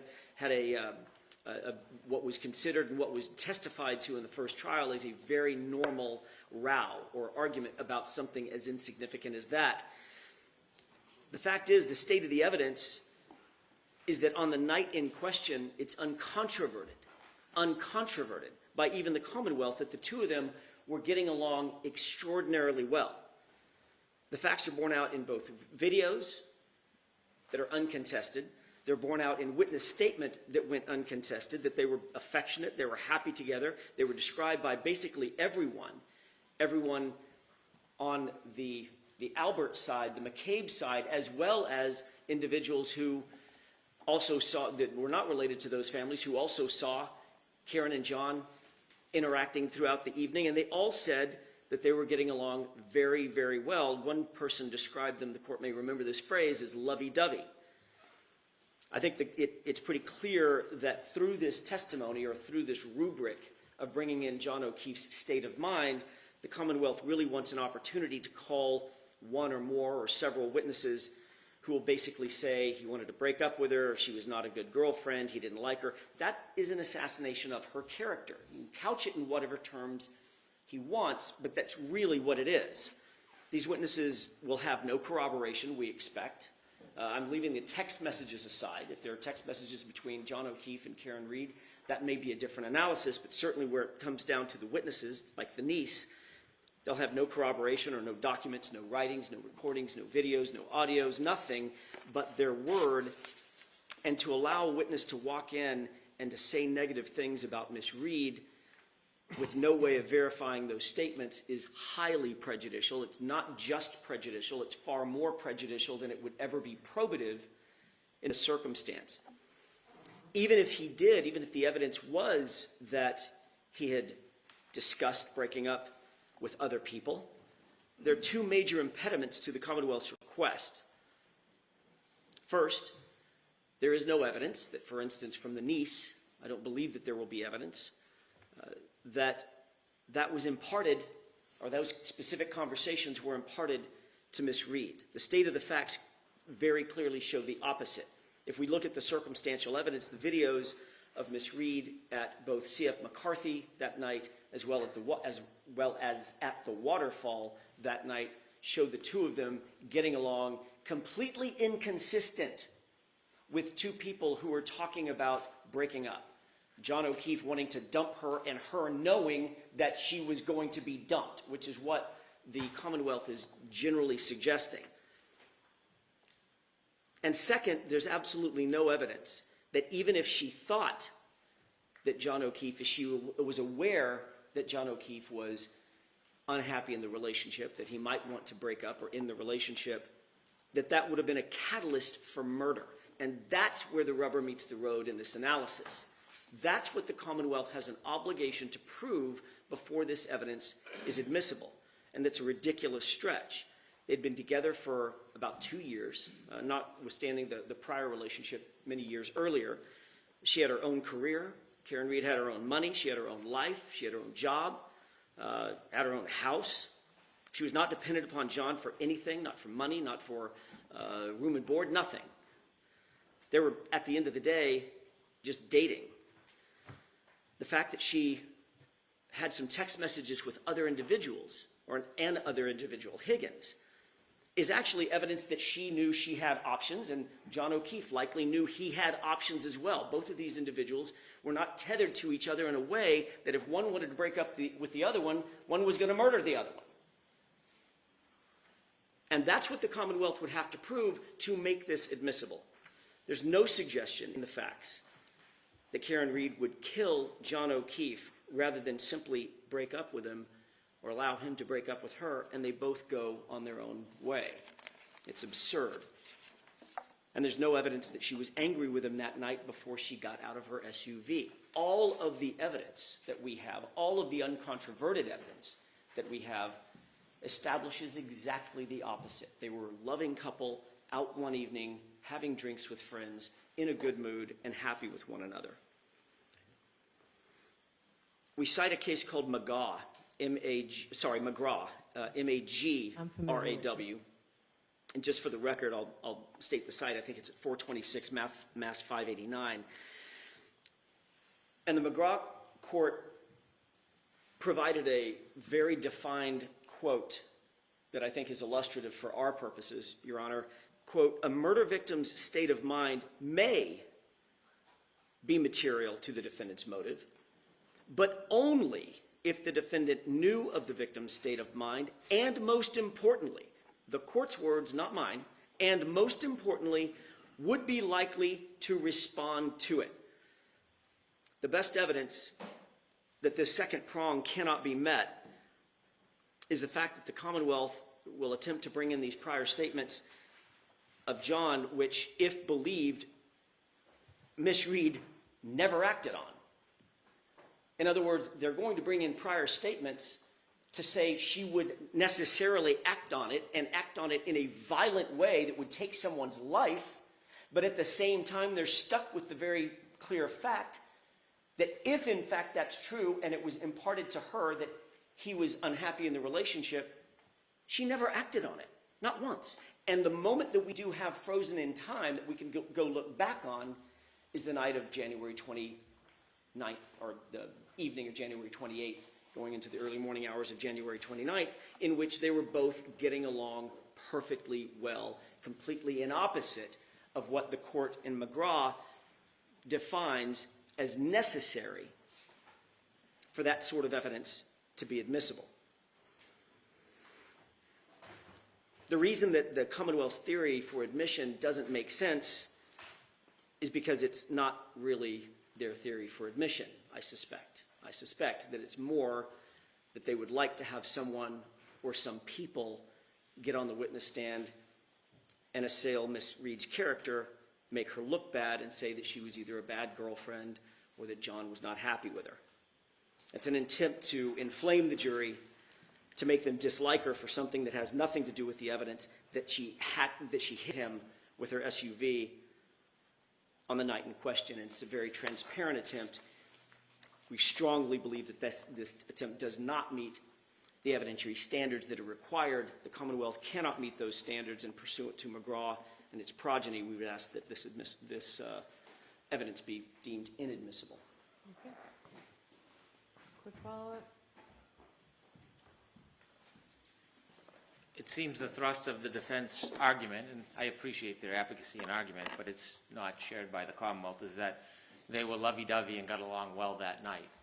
Well, at the time of this incident, it seems there's substantial evidence that Ms. Reed was not happy with Mr. O'Keefe. On 2020, transcript page 43, line 1, she was asked, would you say that you were angry with John that night? Her answer was yes. She was asked by Ms. Voss on June 20th, 2023, about that night, or the day before, and she says, I was temporarily frustrated, it wasn't an argument. She also says to Ms. Voss, were you worried at him or pissed at him or both? I was pissed until I fell asleep. Now, in addition to her anger, she specifies some of the tension. We heard from the testimony of Jen McCabe that when she gave directions to John O'Keefe, she mentioned a mother of a child who Mr. O'Keefe had a prior relationship with. This is minutes before we allege the collision happened. And so in the interviews that she has provided to these different outlets, she discusses the fact that she hears this information and that there was an issue or some type of interaction about the fact that he was previously dated another woman. And this is a conversation that takes place minutes before the collision. And so we have statements from the defendant herself that show the discord in the relationship, the anger, being pissed, the motive. Without reading them, because it's unnecessary, there is substantial corroborative evidence. Not only that the text messages, which are corroborated by the niece's testimony, but the imminency of it, that this is happening in real time, moments before John O'Keefe's death. And so all of this should be admissible. It's all supportive of each other. Your Honor, to correct the record very quickly, if anything Mr. Brennan just said was true, he might have an argument. My goodness. It's important to get some of the facts right. You got to get some of them right. The conversation that he just referenced with Jen McCabe was the next day. It was the next morning, not minutes before the collision. He's read the every time he stands up, he says, "I've read the I wasn't there. I read the transcript." We got to hold him to that burden, Your Honor. You got to get the facts right. That conversation with Jen McCabe was the next morning after John O'Keefe had been found, after he didn't come home. I'm sorry, I just need to correct. I'm sorry. I was talking to my client real quick. I'm not quite done. This was during the time after 5:07, after the SUV leaves, we see One Meadows, and Jen McCabe and Kerry Roberts get together, and as they're looking for them, as they're looking for him and searching for him, that's the point at which they have the conversation about being, some other woman, or why he might not have come home, or what her mindset might have been at the time. It's after the fact, well after the fact. The other issues concerning Karen Reed's statements about being upset, or in Gretchen Voss's words, were you pissed at him? It was in context of When? When were you upset with him? When he didn't come back out, when he didn't come back to the car.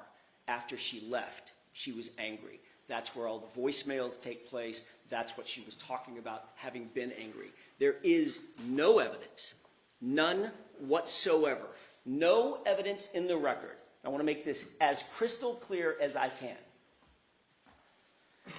No controverted evidence, no suspect, no evidence at all that John O'Keefe and Karen Reed had a single crossword that night before he ended up missing and she went home. Before he ended up walking out of the car, going toward the house, and she ended up leaving when he didn't come back out. Zero. The only evidence that was propounded throughout that entire day was hours and hours earlier that morning dealing with, did you feed the kids donuts? And yeah, I did. You know I don't like it when you feed the kids donuts. She was spoiling the kids. It was not enough to enrage anybody. It's ridiculous. And the evidence that it didn't enrage anybody is the fact that they ended up later that night together in a lovey-dovey environment, getting along fine, getting along wonderfully. That's why the Commonwealth cannot make their burden to establish that this was the type of information that she would have, by necessity, acted on, and not just acted on in any way, acted on in a way that's consistent with their theory that she would have received the information and murdered him for it. That's the hurdle over which the Commonwealth cannot leap for the admissibility of this type of evidence. It's far, far more prejudicial than it is probative. Okay.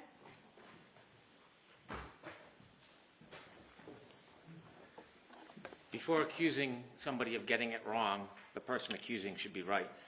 I know that Mr. Jackson, Attorney Jackson, was present during the Voss interviews, but apparently they haven't listened to the interviews or read the transcripts. Page 88, line 22. Not the next morning. When Jen was navigating John to the Alberts, she said it's near Ashley's house. Ashley and John had hooked up prior to John and I dating. Similarly, page 92, line 1, totally contrary to what you just heard. Totally. There was a woman who was a mother to kids that were close to John's kids who lived very close to the Alberts. In fact, when Jen was navigating John to the Alberts, when I was driving, she said it near Ashley's house. Ashley and John had hooked up prior to John and I dating. She broke up briefly with her husband. Not my words. All right, so we're going to break. We've got a lot of ground to still cover. I suggest that we take the personal attacks completely out of this. Hold on, both sides, both sides. I want to get through these motions today. If we don't, I'll bring you back tomorrow. I'll bring you back Monday. Let's get through these motions.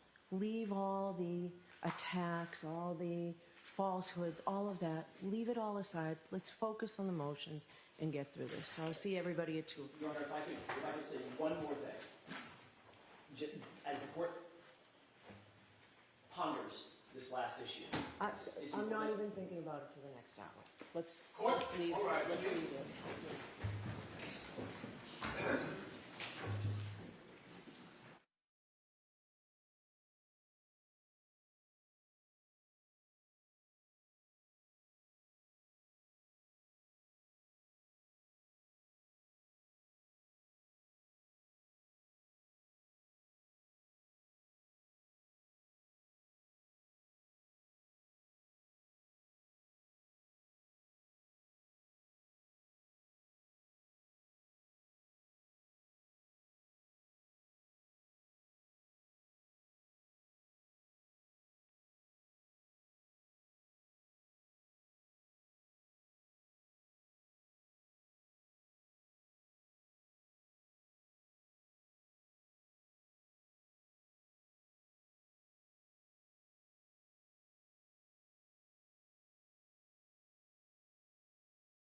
And I think we can do it. We need to spend some time talking about WJAR, so I don't want to run out of time for that. So what I plan on doing is finishing these motions by 3 o'clock. We'll give each side 2 minutes. We'll see how we do with that. And we'll try and get through this.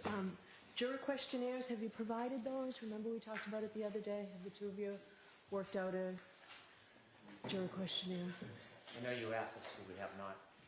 We haven't All right, spoken. so of today's the consultant. final trial conference where I'm supposed to have all of this, right? Understood. Can you do it before you finish? Well, let's see where we get with the motions, and we'll see about that. And Your Honor, if I could I finish that last point that I was about to make just before we broke? 30 seconds, Mr. It Jackson. will take me 30 seconds. I want the court to be super, super clear about this one point. What Mr. Brennan referenced, and I understand why he would reference it in the transcript of the Gretchen Voss interview, the reference to the she called John and talked about Ashley's home or Ashley's house. The she was Jennifer McCabe. On the 28th, calling John to say 34 Fairview is down the street from Ashley's house. My client was not part of that conversation. That was between Jen McCabe, as she testified, and John. Okay. Then the next day is when the conversation, according to Jen, took place about Ashley and could it have been some sort of an interaction or an affair or something like that. Okay. My only point in making this, and I just want the record to be super clear, is I that understand what your point is in making there it. was no animus, no evidence of animus on the night in question. I understand that's your position. We haven't heard the evidence yet. Okay, I just want to make sure all that's right. clear. Thank you. All right. Well, Mr. Jackson, you can stand up again. Is the defendant pursuing a third-party culprit defense?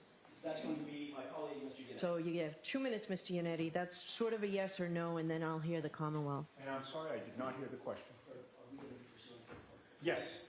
All right, so I'll hear you on your motion, Mr. Brennan, and then a 2-minute response.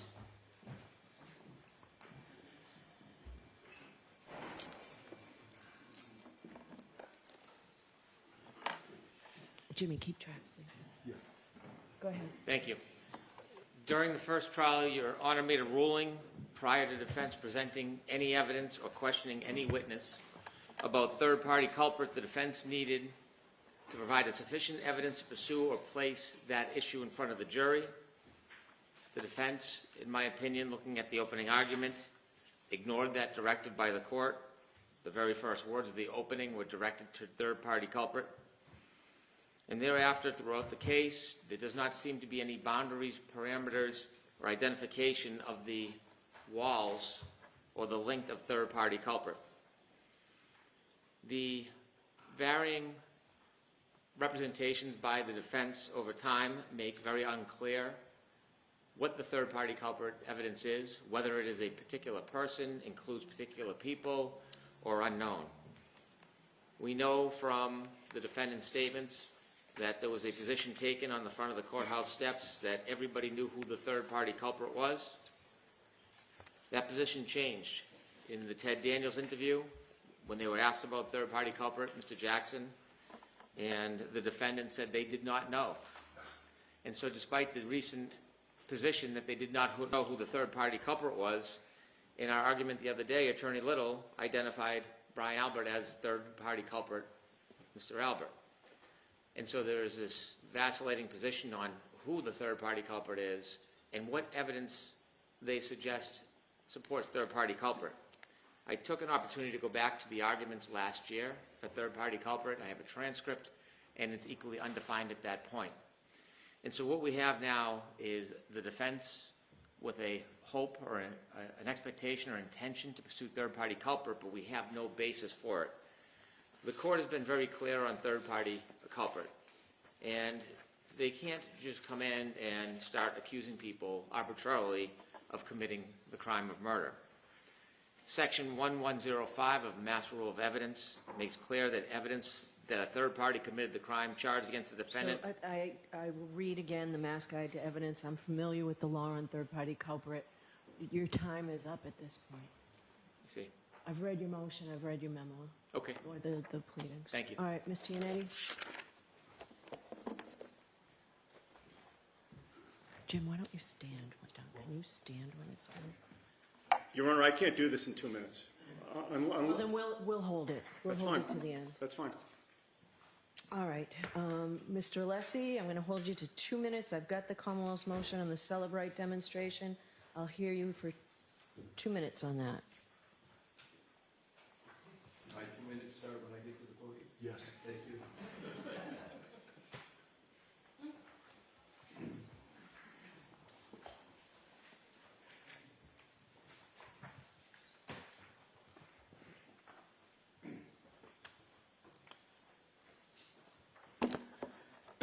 The courtroom demonstration that the Commonwealth proposes is incredibly vague, and it, to the extent it can be understood, is impermissible. I'm fully aware of what happened in Trial 1. Not only did I read the transcript, I went back and watched the video. The Commonwealth states that they want to conduct, I'm reading verbatim on page 1, a courtroom demonstration of how data was stored within Jen McCabe's cell phone. That's it. No elaboration, what it's going to be. They're looking, to me this is a blank check. Similarly, with regard to Jessica Hyde, we'll use a courtroom demonstration to show jurors information and data on both the phones to explain concepts and to illustrate particular information of importance. Vague, again, we have no idea what it's going to be, nor does the court. And there are similar statements, and also on page 2, they concede they want Mr. Whiffen to use the highly disputed extraction reports to demonstrate Celebrate software. It says this demonstration would closely mirror the actual Google searches, but we don't know how. It's obviously not going to do it. And lastly, with regard to the law, section 1006 talks about the witness presenting the summary is not permitted to state deductions or inferences. That's right in the note to the rule, and that's exactly what they want them to do, is to give the deduction and the inference that the 227 timestamp means it came to at 6:30. It's in direct violation of the rule. And secondly, under 1006, the appeals court held that because the presentation selectively presented excerpts of other exhibits and evidence in such a way that it served to both bolster the Commonwealth case and rebut the defendant's case, it was not merely a neutral summary, it was more akin to an argument than evidence. The Commonwealth concedes that's the case. And with regard to Commonwealth v. Sosa, page 14, the only thing that was allowed in Sosa, the case they cite, it says the complete video footage contained several camera angles of the property, and the condensed video merely was a compilation of that which already existed. They just shortened it down. What they're proposing to do is anything but that. All right, I appreciate your brevity too. Thank you. You're welcome. Mr. Brennan? Thank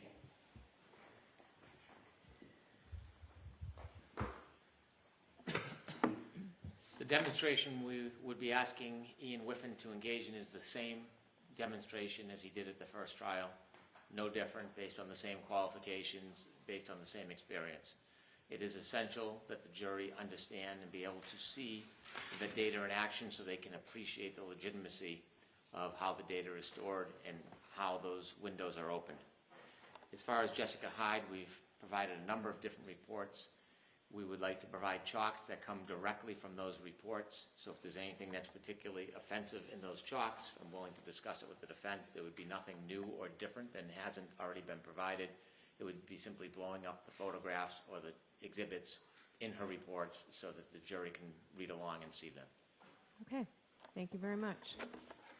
I'll get a decision quickly to you now.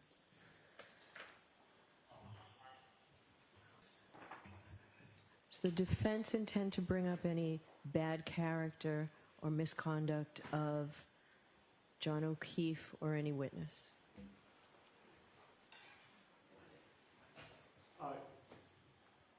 No, bad character evidence is inadmissible. Right. To the extent that evidence could be used for like motive, opportunity, all the alternative, under proposed rule 404, we reserve the right, but we would approach sidebar before introducing any such evidence, and certainly not against John O'Keefe. What do you say, Mr. Brennan?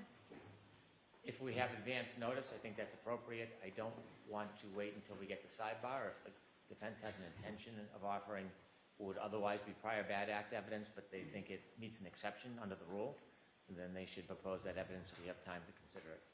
Especially if you intend to open on it. Are you doing the opening, Ms. Giannetti? I will not be doing the opening this time, and I do Okay. not believe we will be opening on that at all. All right. So, okay. So what I'll do is not during the opening and only with advance notice and a ruling. What would the advance notice be, Your Honor? A week before trial, a week before the evidence starts. Thank you.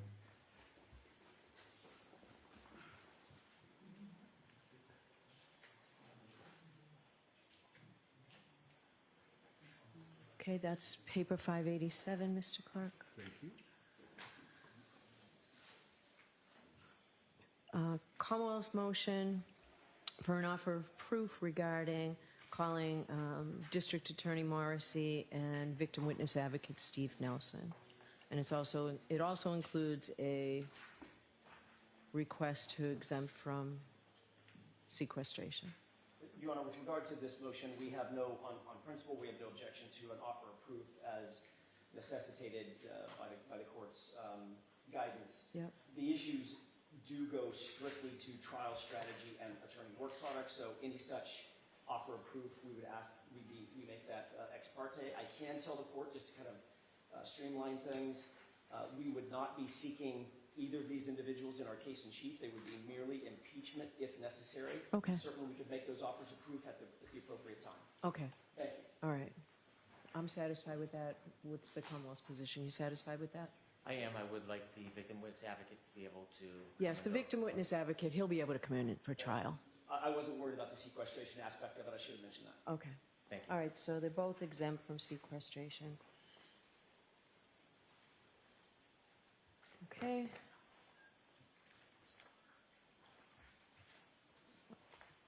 So the other motions do seem like they may take a little bit more time.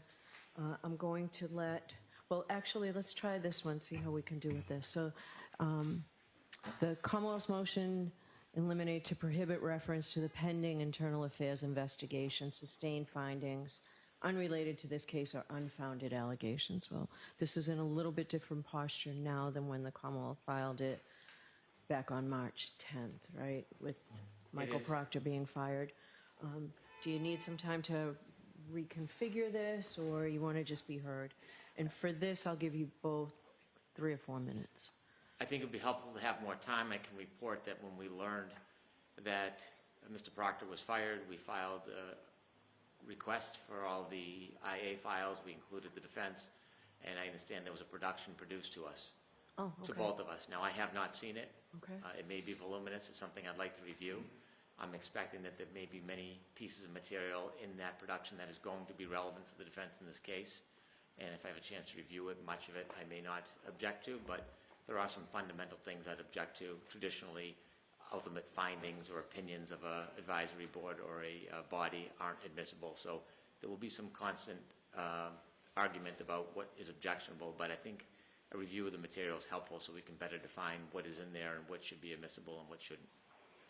All right, so you just received it. When do you anticipate being able to review it and forward at least what you feel the rules require you to forward?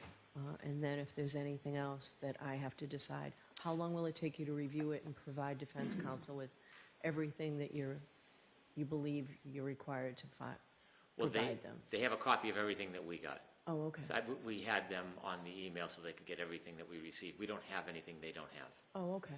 So it's really just an evidentiary argument. Can, for example, a firing, can that come in that he was fired? Can the conclusions of the board come in, whatever their position is? Maybe they found him acting unbecoming of an officer. I don't know. But those type of conclusions are what I'll probably object to. The material, I haven't read it. I hear it's voluminous. Need some time to read it. Okay. How much time? Well, I think till the end of next week. Is that a same timetable you would have whoever's arguing for the defense? That's fine, Your Honor. I would just ask for notice about what specifically the Commonwealth is seeking to exclude. There were some, Right. even just in the motion that they filed, there's inconsistencies. Yeah, but I think it's all different now, right? Exactly, but there's So- just inconsistencies between the title and then what's actually in the body of the motion. So as long as I have clarity, then I know what to address. Okay. All right, is this something we should come in the day before impanelment and deal with? I'm happy to come in if the court's available. Want to do that? That's fine, Your Honor. I'd rather not have anything, but I think it makes sense that we at least give you that time and then the weekend. And if you go through it, I'd like something by next Friday too, if there are materials that the two of you are disagreeing about, so that I can view it next weekend and then we can have a hearing the following Monday. Yes, Your Honor. Okay? Does the court intend to have a hearing on the Monday after that? I just would like some time to be able to review their position so I can have time to respond. So you need until next Friday? I'd like to do it before we start the trial, but I suppose we could start the trial and then hear it. That's fine, Your Honor. Can you I'll have, move as quick as I can. I have a lot of Okay. obligations over the next week. I'll try to facilitate it. I just don't know.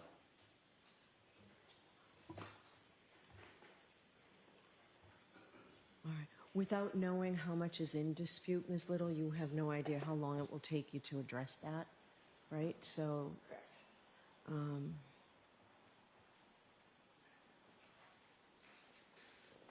all right, so, Mr. Brennan, by the 28th, you're to provide the defendant with anything that is disputed, and when you, or that you feel should be excluded. And when you provide that to the Commonwealth, I'd like you to let me know as well. I will. All right, and then Ms. Little, why don't you tell me on April 1st how much time you need to finish up? It may be nothing, you may have it, and we can do it. So I guess we won't meet on the 31st on this? Thank you, Your Honor. I appreciate that. All right. So on the 1st, you'll tell me how much time you need.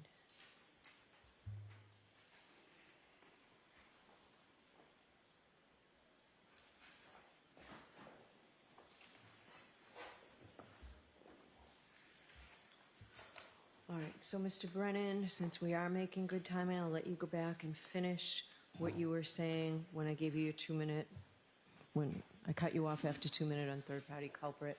And then, Ms. Giannetti, I'll give you both up to 5 minutes on this. 5 minutes is a long time, Ms. Giannetti. Let's see how you do. If the court's inclined to admit the evidence, then I don't need to speak at all. But if Well, you're... last time I said I wasn't excluding it, you just couldn't open on it. Right? So that's where I'm at this point, and I'll hear the different sides. So, If that's the ruling, Judge, I don't need to be heard. and I know, Mr. Brennan, you wanted it in advance, but, you know, I guess I'll hear you on your motion on that.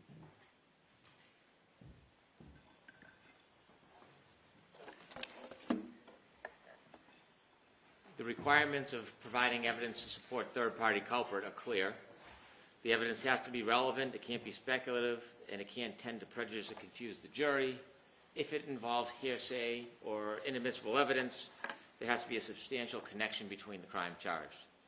And so what we would want to avoid is what appeared happened in the last case when it was just a broad-based attack on anybody. There has to be relevance between who they choose as a target and the crime itself. Looking at the transcripts, I do not see that they've met a substantial basis between any particular individual and John O'Keefe. If we start from the premise that every single witness who testified that John O'Keefe never entered the home at 34 Fairview. Every witness. There is no substantive evidence that John O'Keefe ever entered that home. So to open up an invitation for the defense to start to present evidence, sometimes alleged prior bad act evidence or character evidence, is unfair because then it becomes a mini trial for each witness. And so I haven't heard any basis or any proffer by the defense that would substantiate any particular witness is a third-party culprit. Now, there are some cases that saying you don't have to actually identify the witness. Those are particular circumstances where there is still substantial evidence that an unknown person had committed the crime. That is not the case here. They have used names liberally, randomly, and those names have changed throughout litigation, whether it's in trial, after trial, but we've never seen a proffer by them. Who is it that they're going to claim as a third-party culprit? What evidence do they have that they want to introduce? There has to be parameters and limitations if they're going to try to introduce third-party culprit evidence, not only about who the person is, but what evidence are they going to introduce. Otherwise, we're going to spend half the trial at Sarbar fighting whether this is substantial, whether it's supported. And so no proffer has been made. I think there's an obligation to the defense to identify who the third-party culprit is and what do they want to introduce. Do they have a witness? Do they have evidence? Do they have any records? Simply assailing people's character randomly is improper, it's unfair, and then it causes the Commonwealth to have to spend extraordinary time rebutting, which is going to confuse this jury, and it's prejudicial. So I think that the court should order the defense to articulate who they claim the party culprit is and exactly what evidence they're going to introduce to support that claim. It's not until they articulate it we can really fashion an argument for the court whether we think it is appropriate or whether we think it's insufficient. But now it's just an empty box where, as in the last trial, the defense can simply get up and blame anybody and everybody. And that's not the way the court and the courts have seen third-party culprit evidence. There's a standard, there's an obligation. It hasn't been met, so at this point, the court should preclude third-party culprit evidence. They shouldn't have, they could certainly pursue some type of critique on the police investigation, but as far as third party, without a proffer and a finding, there would be no guardrails, there'd be no parameters, and it would be chaos. All right, so Ms. Giannetti, I will hear from you, and I'd focus on, could you tell me whether this is pure third-party culprit, third party as it goes to Bowden, or is it simply somebody else did it and we don't know who? It's the second alternative. In other words, Okay, so that's a little bit different, Mr. Brennan, not pure third-party. I'll still, go ahead, you can go over there. It's a little bit different if it's third-party as it goes to Bowden, but we know that it's not admissible if the police didn't know about that third party and not act on it. So are you going to tell us who? Last time you told me you don't have to prove that, but can well, you make it's an still our offer? position that we don't have to prove or narrow it to one potential third-party culprit. Are you saying it's several? Three, yes. Okay, so can you tell me the three that you say it is? Sure. So the potential third-party culprits that we have identified are Brian Albert, Brian Higgins, and Colin Albert. I have, evidence with regard to each. I'm sensitive to the fact, Your Honor, that, and I have a lengthy argument prepared detailing the evidence against each of them. Do you want to put it in writing? Well, I'm just sensitive to the fact that the court is seeking not to, pollute the potential. So we can do this over here.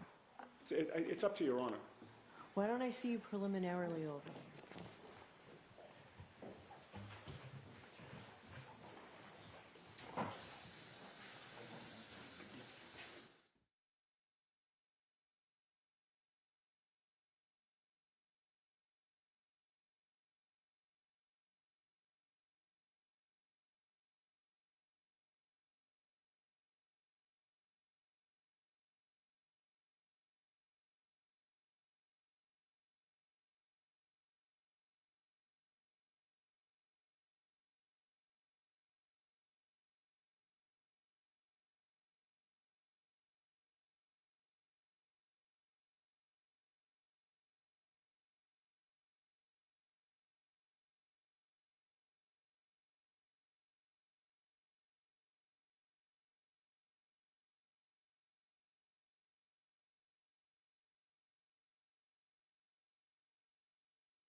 defense has to make a decision as to what you intend to provide me so that I can make this ruling.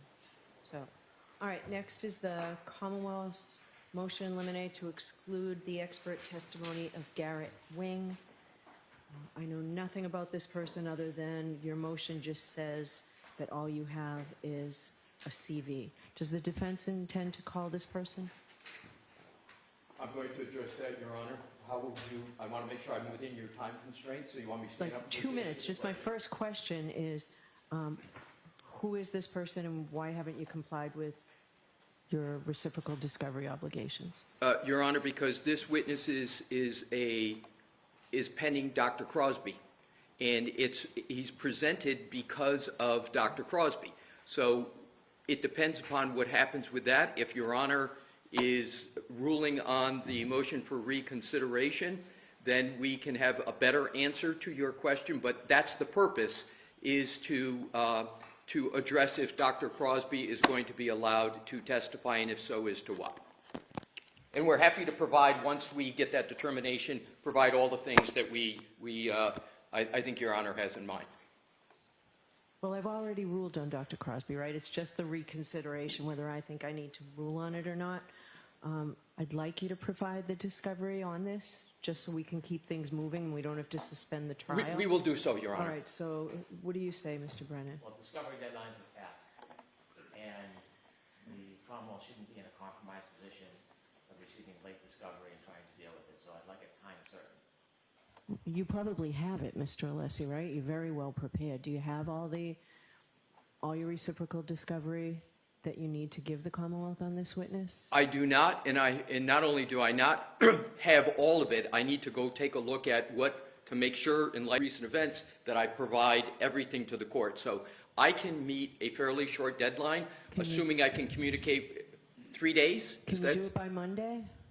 Yes. Is that acceptable, Mr. Brennan? Yes, thank you. All right, Thank you, Your Honor. thank you. So 6:07, Jim, is the defendant will provide reciprocal discovery by Monday, the 24th.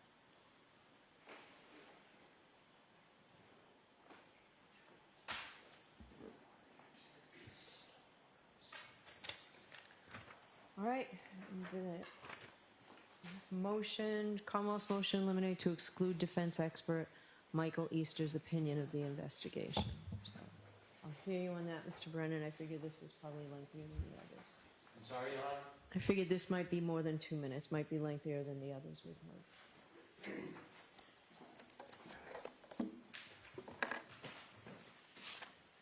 The defense would like to call Mr. Easter to essentially testify about his personal opinions of the investigation, and then to purportedly give opinions about the police investigation, their failure, in his opinion, to pursue certain leads, and to give opinions about their efforts regarding writing reports. This is, from my perspective, tantamount to having a witness come in and vouch for the credibility of defense arguments and essentially summarize arguments. This really, from my perspective, is the role of the defense attorney, to cross-examine the witnesses, to point out the inadequacies, to introduce any documents they have if they want to try to impeach the witnesses, and then the witness would have the opportunity to respond or explain or admit any type failures. This is an attempt to bolster a potential Bowden defense and a third-party culprit defense. It would involve having Mr. Easter come into court and give his own personal opinions about who a target was or who a third-party culprit may be. That would be totally improper opinion and inadmissible. They would want Mr. Easter to come in and to go through protocol of the state and local police and point out what he thinks is failures. So essentially, he's a witness that would come and promote the defense theories, tout reasonable doubt, and suggest why somebody else committed the crime. I've done quite a bit of research. This is not a summary witness. This is not a witness that has any relevance other than his own personal opinion. This former FBI agent was a full-time member of the CAS department since 2013. He is not in a position to determine the best practices of local or state. If there are different rules and regulations that the defense will attempt to introduce, that will be a separate grounds of whether they're admissible and whether they can confront the witness. And a witness always has a right to explain or challenge accusations against them. And so I see that this witness is really simply a summary witness for the defense, but not summarizing information that the jury can then digest like information in data records or phone records. Rather, a summary witness of a witness who wants to come in and give their personal opinions about this case. I don't see any grounds for admissibility for Mr. Easter to come into this case and give his opinions regarding whether he thinks the police investigation was appropriate or not, or whether he would have directed somebody to do something different, and inevitably whether he thinks somebody is a suspect that was not pursued. That is all in the province of the defense in their case and in their cross-examination. So I don't see any relevance whatsoever of Mr. Easter. All right, who's arguing for the defendant? So I need you to start by telling me what you expect him to testify to. I can certainly tell the court that we do not expect to seek testimony or elicit testimony from Mr. Easter as to a third-party culprit. All right, but who is he? He's a retired FBI agent? Correct. So what purpose are you calling him for? What's his testimony on? To opine on the adequacy of the investigation. He is an expert as it pertains to investigations, investigative protocols, the adequacy of a proper investigation, what investigations should look like, what a proper investigation should look like. How is he an expert on that? How is that a field, and how is he an expert on it? I'll go through Is it that. something he's done? Has he testified on that in other courts? He's testified in dozens and dozens, if not hundreds of courts on issues related to investigations. He was a lead case agent for the FBI for many, many years. He taught issues specific to proper investigations and investigative techniques. So do you have a report and CV and all that material Yes. that you can share with me? Sure. I've already shared it with the Commonwealth, but I'm happy to share it with the court as well. I think I can address many of the court's concerns as it pertains to his expertise and why the law in the Commonwealth allows, in 702, allows him, someone with his credentials, to testify to a very specific issue, like, for instance, something beyond the normal capacity of a layperson or a lay juror, and that is proper investigative techniques. A lay juror might not know, for instance, that collecting items in solo cups or grocery bags would be improper. Mike Easter certainly would know that and could opine on whether or not that followed standard protocols. What he's not going to do to assuage the Commonwealth's concerns, he's not going to, or we're not going to seek to elicit testimony from Mr. Easter concerning a third-party culprit or who that third-party culprit was, but merely what investigators should do when they walk up to a crime scene and how those crime scenes should be dealt with, etc. So is the basis of his testimony just crime scene, like collection of evidence, or is it Witness interviews. when somebody tells you somebody may have done it, you're supposed to go follow all those leads? Which is it? That too. Both. Because if someone tells you as an investigator someone else may have done it, you're supposed to follow that lead. That is a proper investigative technique. Of course it is. But it also includes, as the court just noted, things like cordoning off the crime scene, maintaining proper logs, evidence recovery, evidence photographing, logging materials that are moved from the crime scene over to the crime lab, how that's supposed to be done, what types of logs are kept and why those logs are kept, how you bag evidence, how you secure evidence, how you maintain the integrity of evidence, and things of that nature. There is certainly, I would indicate to the court that 702 in Massachusetts mirrors very specifically 702 in the federal courts. It's literally, I looked at them side by side, they're nearly word for word. And the advisory committee notes for Federal Rules of Evidence 702 is very, very instructive on this particular issue, specifically as it pertains to somebody with the expertise in a field like crime scene investigations and investigative protocols. And what the advisory committee notes say is, quote, 702, the rule is broadly phrased. The fields of knowledge which may be drawn upon are not merely limited to, quote, scientific and, quote, technical the scientific and the technical, but extend to all specialized knowledge. Similarly, the expert is viewed not in a narrow sense, but as a person qualified by knowledge, skill, experience, training, or education. Thus, within the scope of the rule are not only experts in the strictest sense of the word, for example, physicians, physicists, and architects, but also the large group sometimes called skilled witnesses, such as bankers and landowners testifying to land values. Now, again, obviously, we're not dealing with a banker or landowner, but the advisory notes and the advisory committee on the Rules of Evidence 702, the Federal Rules of Evidence 702, clearly lay out this is exactly the type of field that is subject to expert opinion. Clearly, the Rule 702 allows for experts with specialized experience, specialized knowledge, specialized education, beyond that of an average layperson, in particular, in a field without, or in a particular field, without resort to, for instance, the generalized scientific methodology that we've heard so much about in some of these motions in limine. I can go through some of his credentials, but Mr. Easter is eminently qualified to provide the jury information about proper and accepted investigative techniques and protocols. As the court noted, or as I just noted to the court, he was an FBI special agent for more than 20 years. He formally coordinated with multi-agency investigative gang task forces in Los Angeles. He worked with multiple agencies responding to dozens of crime scenes, including shootings, stabbings, abductions, child abductions, both domestically and internationally. He was the lead case agent who oversaw arrests and indictments. He received awards and recognitions for his work with the FBI, as well as with state agencies in which he was a task force member. For 11 years, he primarily assisted homicide detectives from LAPD, the Los Angeles Sheriff's Department, and the Los Angeles District Attorney, numerous other agencies as well, state and local agencies, with investigations and prosecution of thousands and thousands of homicides, robberies, kidnappings, other violent crimes. His work and assistance on investigations in LA and across the United States and ultimately internationally has been noted by not only the FBI, but those agencies as well. Just a few of Mr. Easter's experiences and involvements in some of the domestic and international cases include the 2015 San Bernardino mass shooting. So are these all on his CV that you're going to give me a copy of?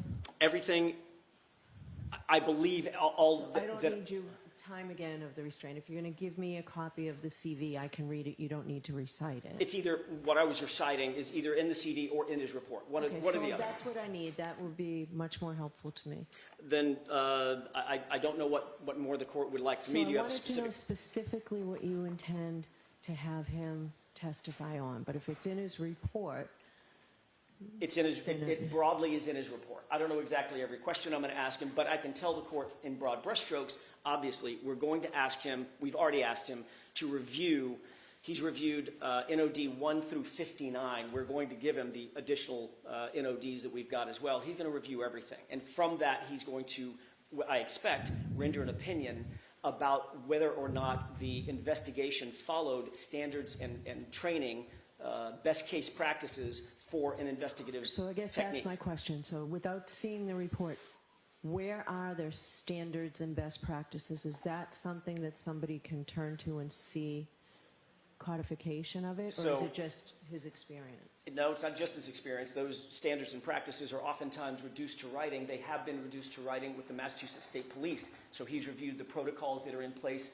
for the MSP. Okay. He's very familiar with FBI's protocols for investigative techniques and investigative protocols. He'll utilize those skills and that knowledge base to assess his opinion, or to render an opinion and a conclusion concerning what he believes are the proper protocols that should have been followed in this case. That goes directly to our Bowdoin defense, and he is the primary expert that we would use to propound that Bowdoin defense.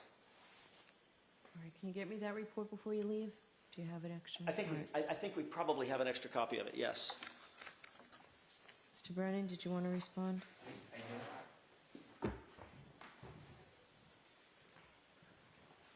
Mr. Easter was a agent who did CAST. He did the CLSI. He may have been in hundreds of cases. I'd like to know what cases he's come into court and given his subjective opinion about how he feels an investigation was done. Not a report, not an assignment, but as an expert witness in Bowdoin. How many cases has he gone into court and testified and been allowed to testify about his personal opinion? His experience in the FBI is different than Canton Police Department and the state police.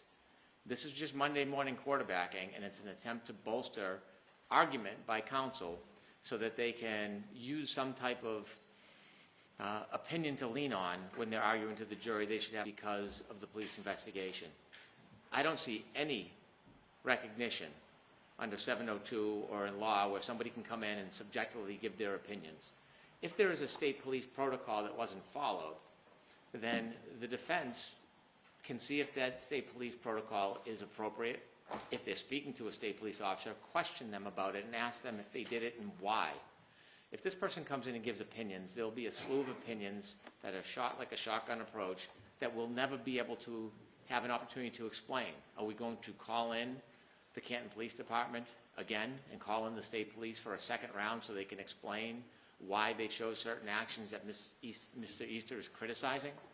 I don't think this is an appropriate ground for an expert witness. I don't see any cases, I've looked at the state and federal court, that allow an expert to come in on a Bowdoin defense and give their subjective opinion about an investigation they weren't involved with. I don't know that this witness has ever been qualified as a Bowdoin-type witness in any court. He may have testified, but about what? And so I think this is a very dangerous proposition. What if the Commonwealth wants to counter and bring in a state police officer to say that the investigation was fantastic, that everybody did a remarkable job under the circumstances? What if we bring in a witness to talk about the fact that the evidence is so overwhelming that it should imply a certain finding by the jury? This invites that. This invites a debate between people's personal opinions. That's done outside of the courtroom, not in a courtroom. We will never have an opportunity to be able to have all the witnesses come back to explain what this witness subjectively thinks is a deficiency. I don't think it's appropriate for expert witness testimony. This is argument by counsel. Your Honor, very briefly, I gently disagree with Mr. Brennan. He indicates that we want to use an expert to bolster our argument. There's another word for that, or another phrase for that. It's called presenting a defense for someone charged with murder. He indicates, well, what are we going to do? This guy's going to get up there and testify. What am I supposed to do? Call a bunch of other Canton PD officers to talk about how great their investigative techniques were? Yeah, there's another word for that. It's called rebuttal. That's what you're supposed to do. And then he says, well, hang on. You wouldn't be objecting if they called somebody in rebuttal to reinforce a great investigation? Oh, no. Oh, no. Mr. Brennan said, what if I called a Massachusetts state police officer to say that this was the best investigation ever? I have two words. Do it. Do it. I'd love that. I'd love a shot at that. Okay, so I said let's take personal. That's not an invective. That's not a personal shot at Mr. Brennan. I'm just saying, do it. You want to call in another expert? That's a classic battle of the experts. That's fine. I'll put Mike Easter up against any expert they want to call. But the reality is, Your Honor, we're entitled to present a defense. And part of that defense, the Bowdoin defense, is the adequacy of the investigation. And there's no question that a proper homicide investigation is not something within... I don't know. So if you can give me a case site for that, all right, that expert testimony regarding a Bowdoin defense, I've never seen it. I've never seen it in research or anything. So I've got like it. A case site. There are certainly cases outside the jurisdiction. Yeah, Massachusetts case. If not, you can give me the outside cases, but I don't believe there's a Massachusetts case where this has been done. We have searched and searched for a specific case in Massachusetts. There, to my finding, to our finding, there isn't one directly on point, but there are plenty, there's a myriad cases outside the jurisdiction where investigators are called consistently, especially on behalf of the defense, to talk about adequacy of an investigation. Right. That is an expert field, one that's utilized throughout the country all the So I need time. some authority, and the more persuasive the authority, the better chance you have at this. Okay? Sure.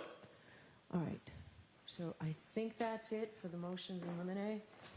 Did I miss anything?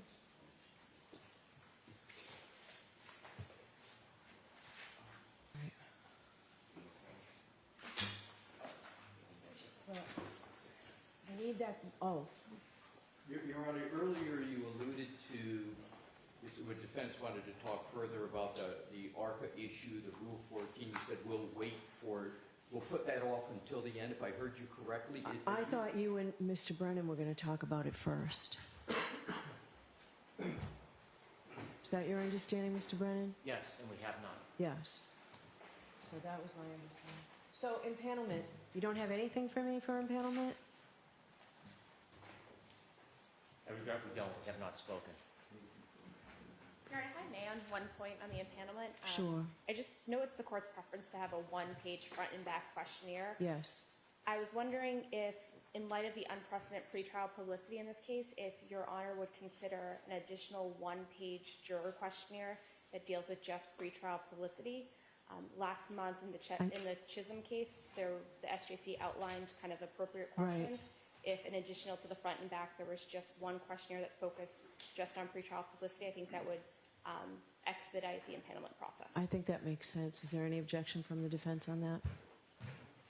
There's been an extraordinary amount of publicity, even far more than the last trial, and so close to jury impanelment, it makes sense to me.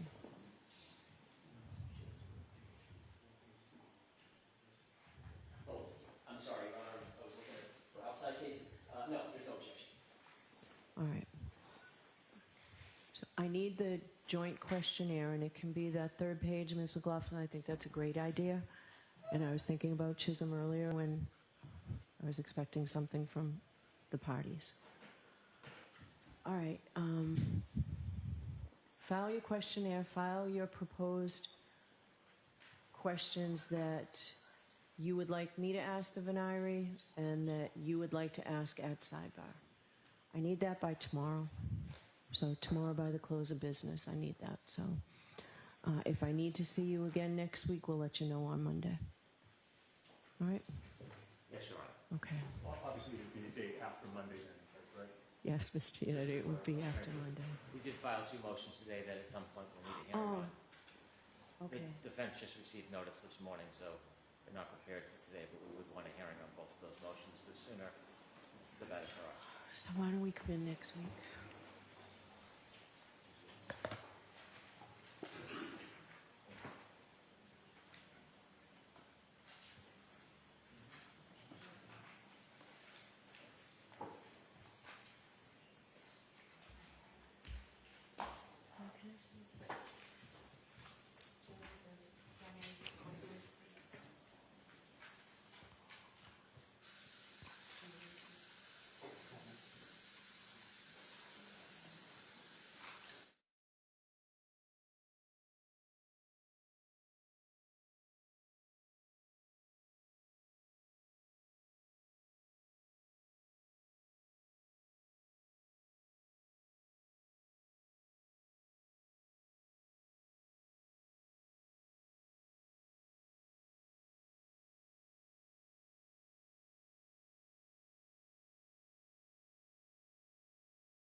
So I will see counsel on whatever is outstanding next Tuesday, the 25th, and we'll do that at 11 o'clock. All right? Okay, thank you very much. Thank you. Court, all rise, please.